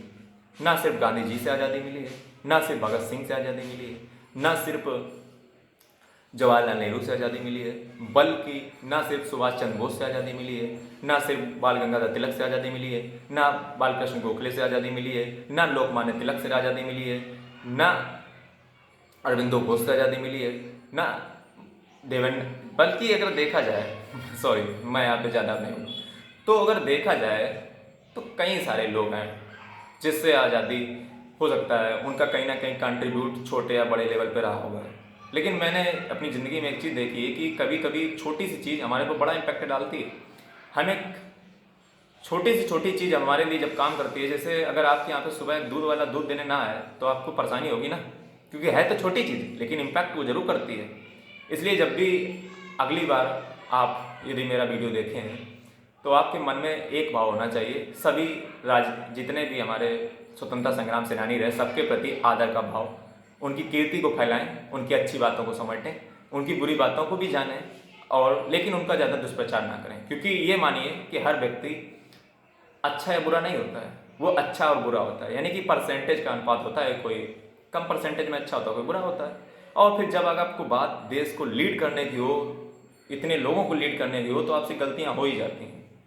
तो आप समझ गए होंगे मेरा मतलब। तो एक महामानव के लिए 1 से 2 गलतियाँ, शायद मैं होता उससे ज़्यादा गलतियाँ कर देता। अंत में मेरा आपसे यही संदेश है कि सभी व्यक्तियों की इज्जत कीजिए, खासकर गांधी जी के ऊपर जो आप। और हाँ, अंत में मैं इतना भी और कहना चाहूँगा कि कई लोगों का मैंने कमेंट देखा है कि वो कहते हैं कि मैच्योरिटी तो तब है जब आप ये समझो कि गांधी एक देश के लिए, अपने इंडिया के लिए अच्छे नेता नहीं थे, बल्कि भगत सिंह अच्छे नेता थे। मैच्योरिटी आपकी तब है। तो यार मैं तुम्हारी मैच्योरिटी का क्या कहूँ, बस इतना ही कहना चाहूँगा। आपकी मैच्योरिटी, मेरी मैच्योरिटी, आप कितना जानते हो, मैं कितना जानता हूँ, वो बात अलग की है। बट मेरी मैच्योरिटी आपकी मैच्योरिटी हो ऐसा मैं बिल्कुल नहीं कहता हूँ। मेरी मैच्योरिटी अलग है, आपकी मैच्योरिटी अलग है। सोशल साइंसेस में जो है, आप कितना पढ़े हो मैं नहीं जानता हूँ, फिलहाल जो पढ़ा लिखा व्यक्ति जो होगा ढंग का, वो ऑटोमेटिक ऐसी बातें कभी नहीं करेगा। ये आपके अनपढ़ता का सीधा प्रमाण है। सोशल साइंसेस में कभी भी आप जो है किसी एक डिस्कशन पे राजी नहीं हो सकते हो। सोशल साइंस का सीधा मतलब है कि आप भी कभी किसी व्यक्ति को सारे लोग एक जगह पे सहमत ही नहीं हो सकते हैं। सोशल साइंस का सबसे दुविधा है। तो चूंकि सोशल साइंस है और ये समाज का मुद्दा है, तो समाज पे ही छोड़ देते हैं। आप इसका कीजिएगा, जरा ठंडे दिमाग से सोचिएगा कि आपसे कभी गलतियां नहीं हुई हैं। एक ऐसा महामानव जिसने अपनी छोटी से छोटी चोरी, डकैती नहीं, लेकिन उसने चोरी या उसने जो भी अपने आज तक गलत काम किए हैं उनको बड़े से बड़ा काम भी उन्होंने अपने देश के सामने खोल के रख दिया कि मैंने अपने पिताजी के डेथ में नहीं जा पाया, या कोई लड़ाई झगड़ा, या उन्होंने कभी चोरी की। इसको खुले रूप से इतना बड़ा नेता अगर कह रहा है तो इससे ईमानदार व्यक्ति कौन होगा? और आप छोटी छोटी चीज़ों को लेकर के उससे भीड़ बढ़ रहे हो, आप अपनी मैच्योरिटी दिखा रहे हो। तो मैं नहीं समझता हूँ कि आपकी मैच्योरिटी कितनी बड़ी होगी। हालांकि अंत में मैं इतना ही कहना चाहूँगा कि इस वीडियो को मैंने पूरी रिसर्च करके, कई दिनों की रिसर्च थी जो चल रही थी, मैंने इस वीडियो को बनाया है। अंत में मैं इतना ही कहना चाहूँगा कि आप जो है इस वीडियो को ज़्यादा से ज़्यादा शेयर करो। और एक जो फाइनल मेरी आपसे रिक्वेस्ट है, यदि आप गांधी जी को सच्ची श्रद्धांजलि वाकई में देना चाहते हो तो कृपया करके इस वीडियो को शेयर करें, लाइक करें, डिसलाइक करें, जो भी करें, बट अपना जो अनुभव है इस वीडियो से वो जरूर शेयर करें, ताकि ये बात हमारे देश के 150 करोड़ लोगों के पास पहुंच पाए। थैंक यू, धन्यवाद, जय हिंद।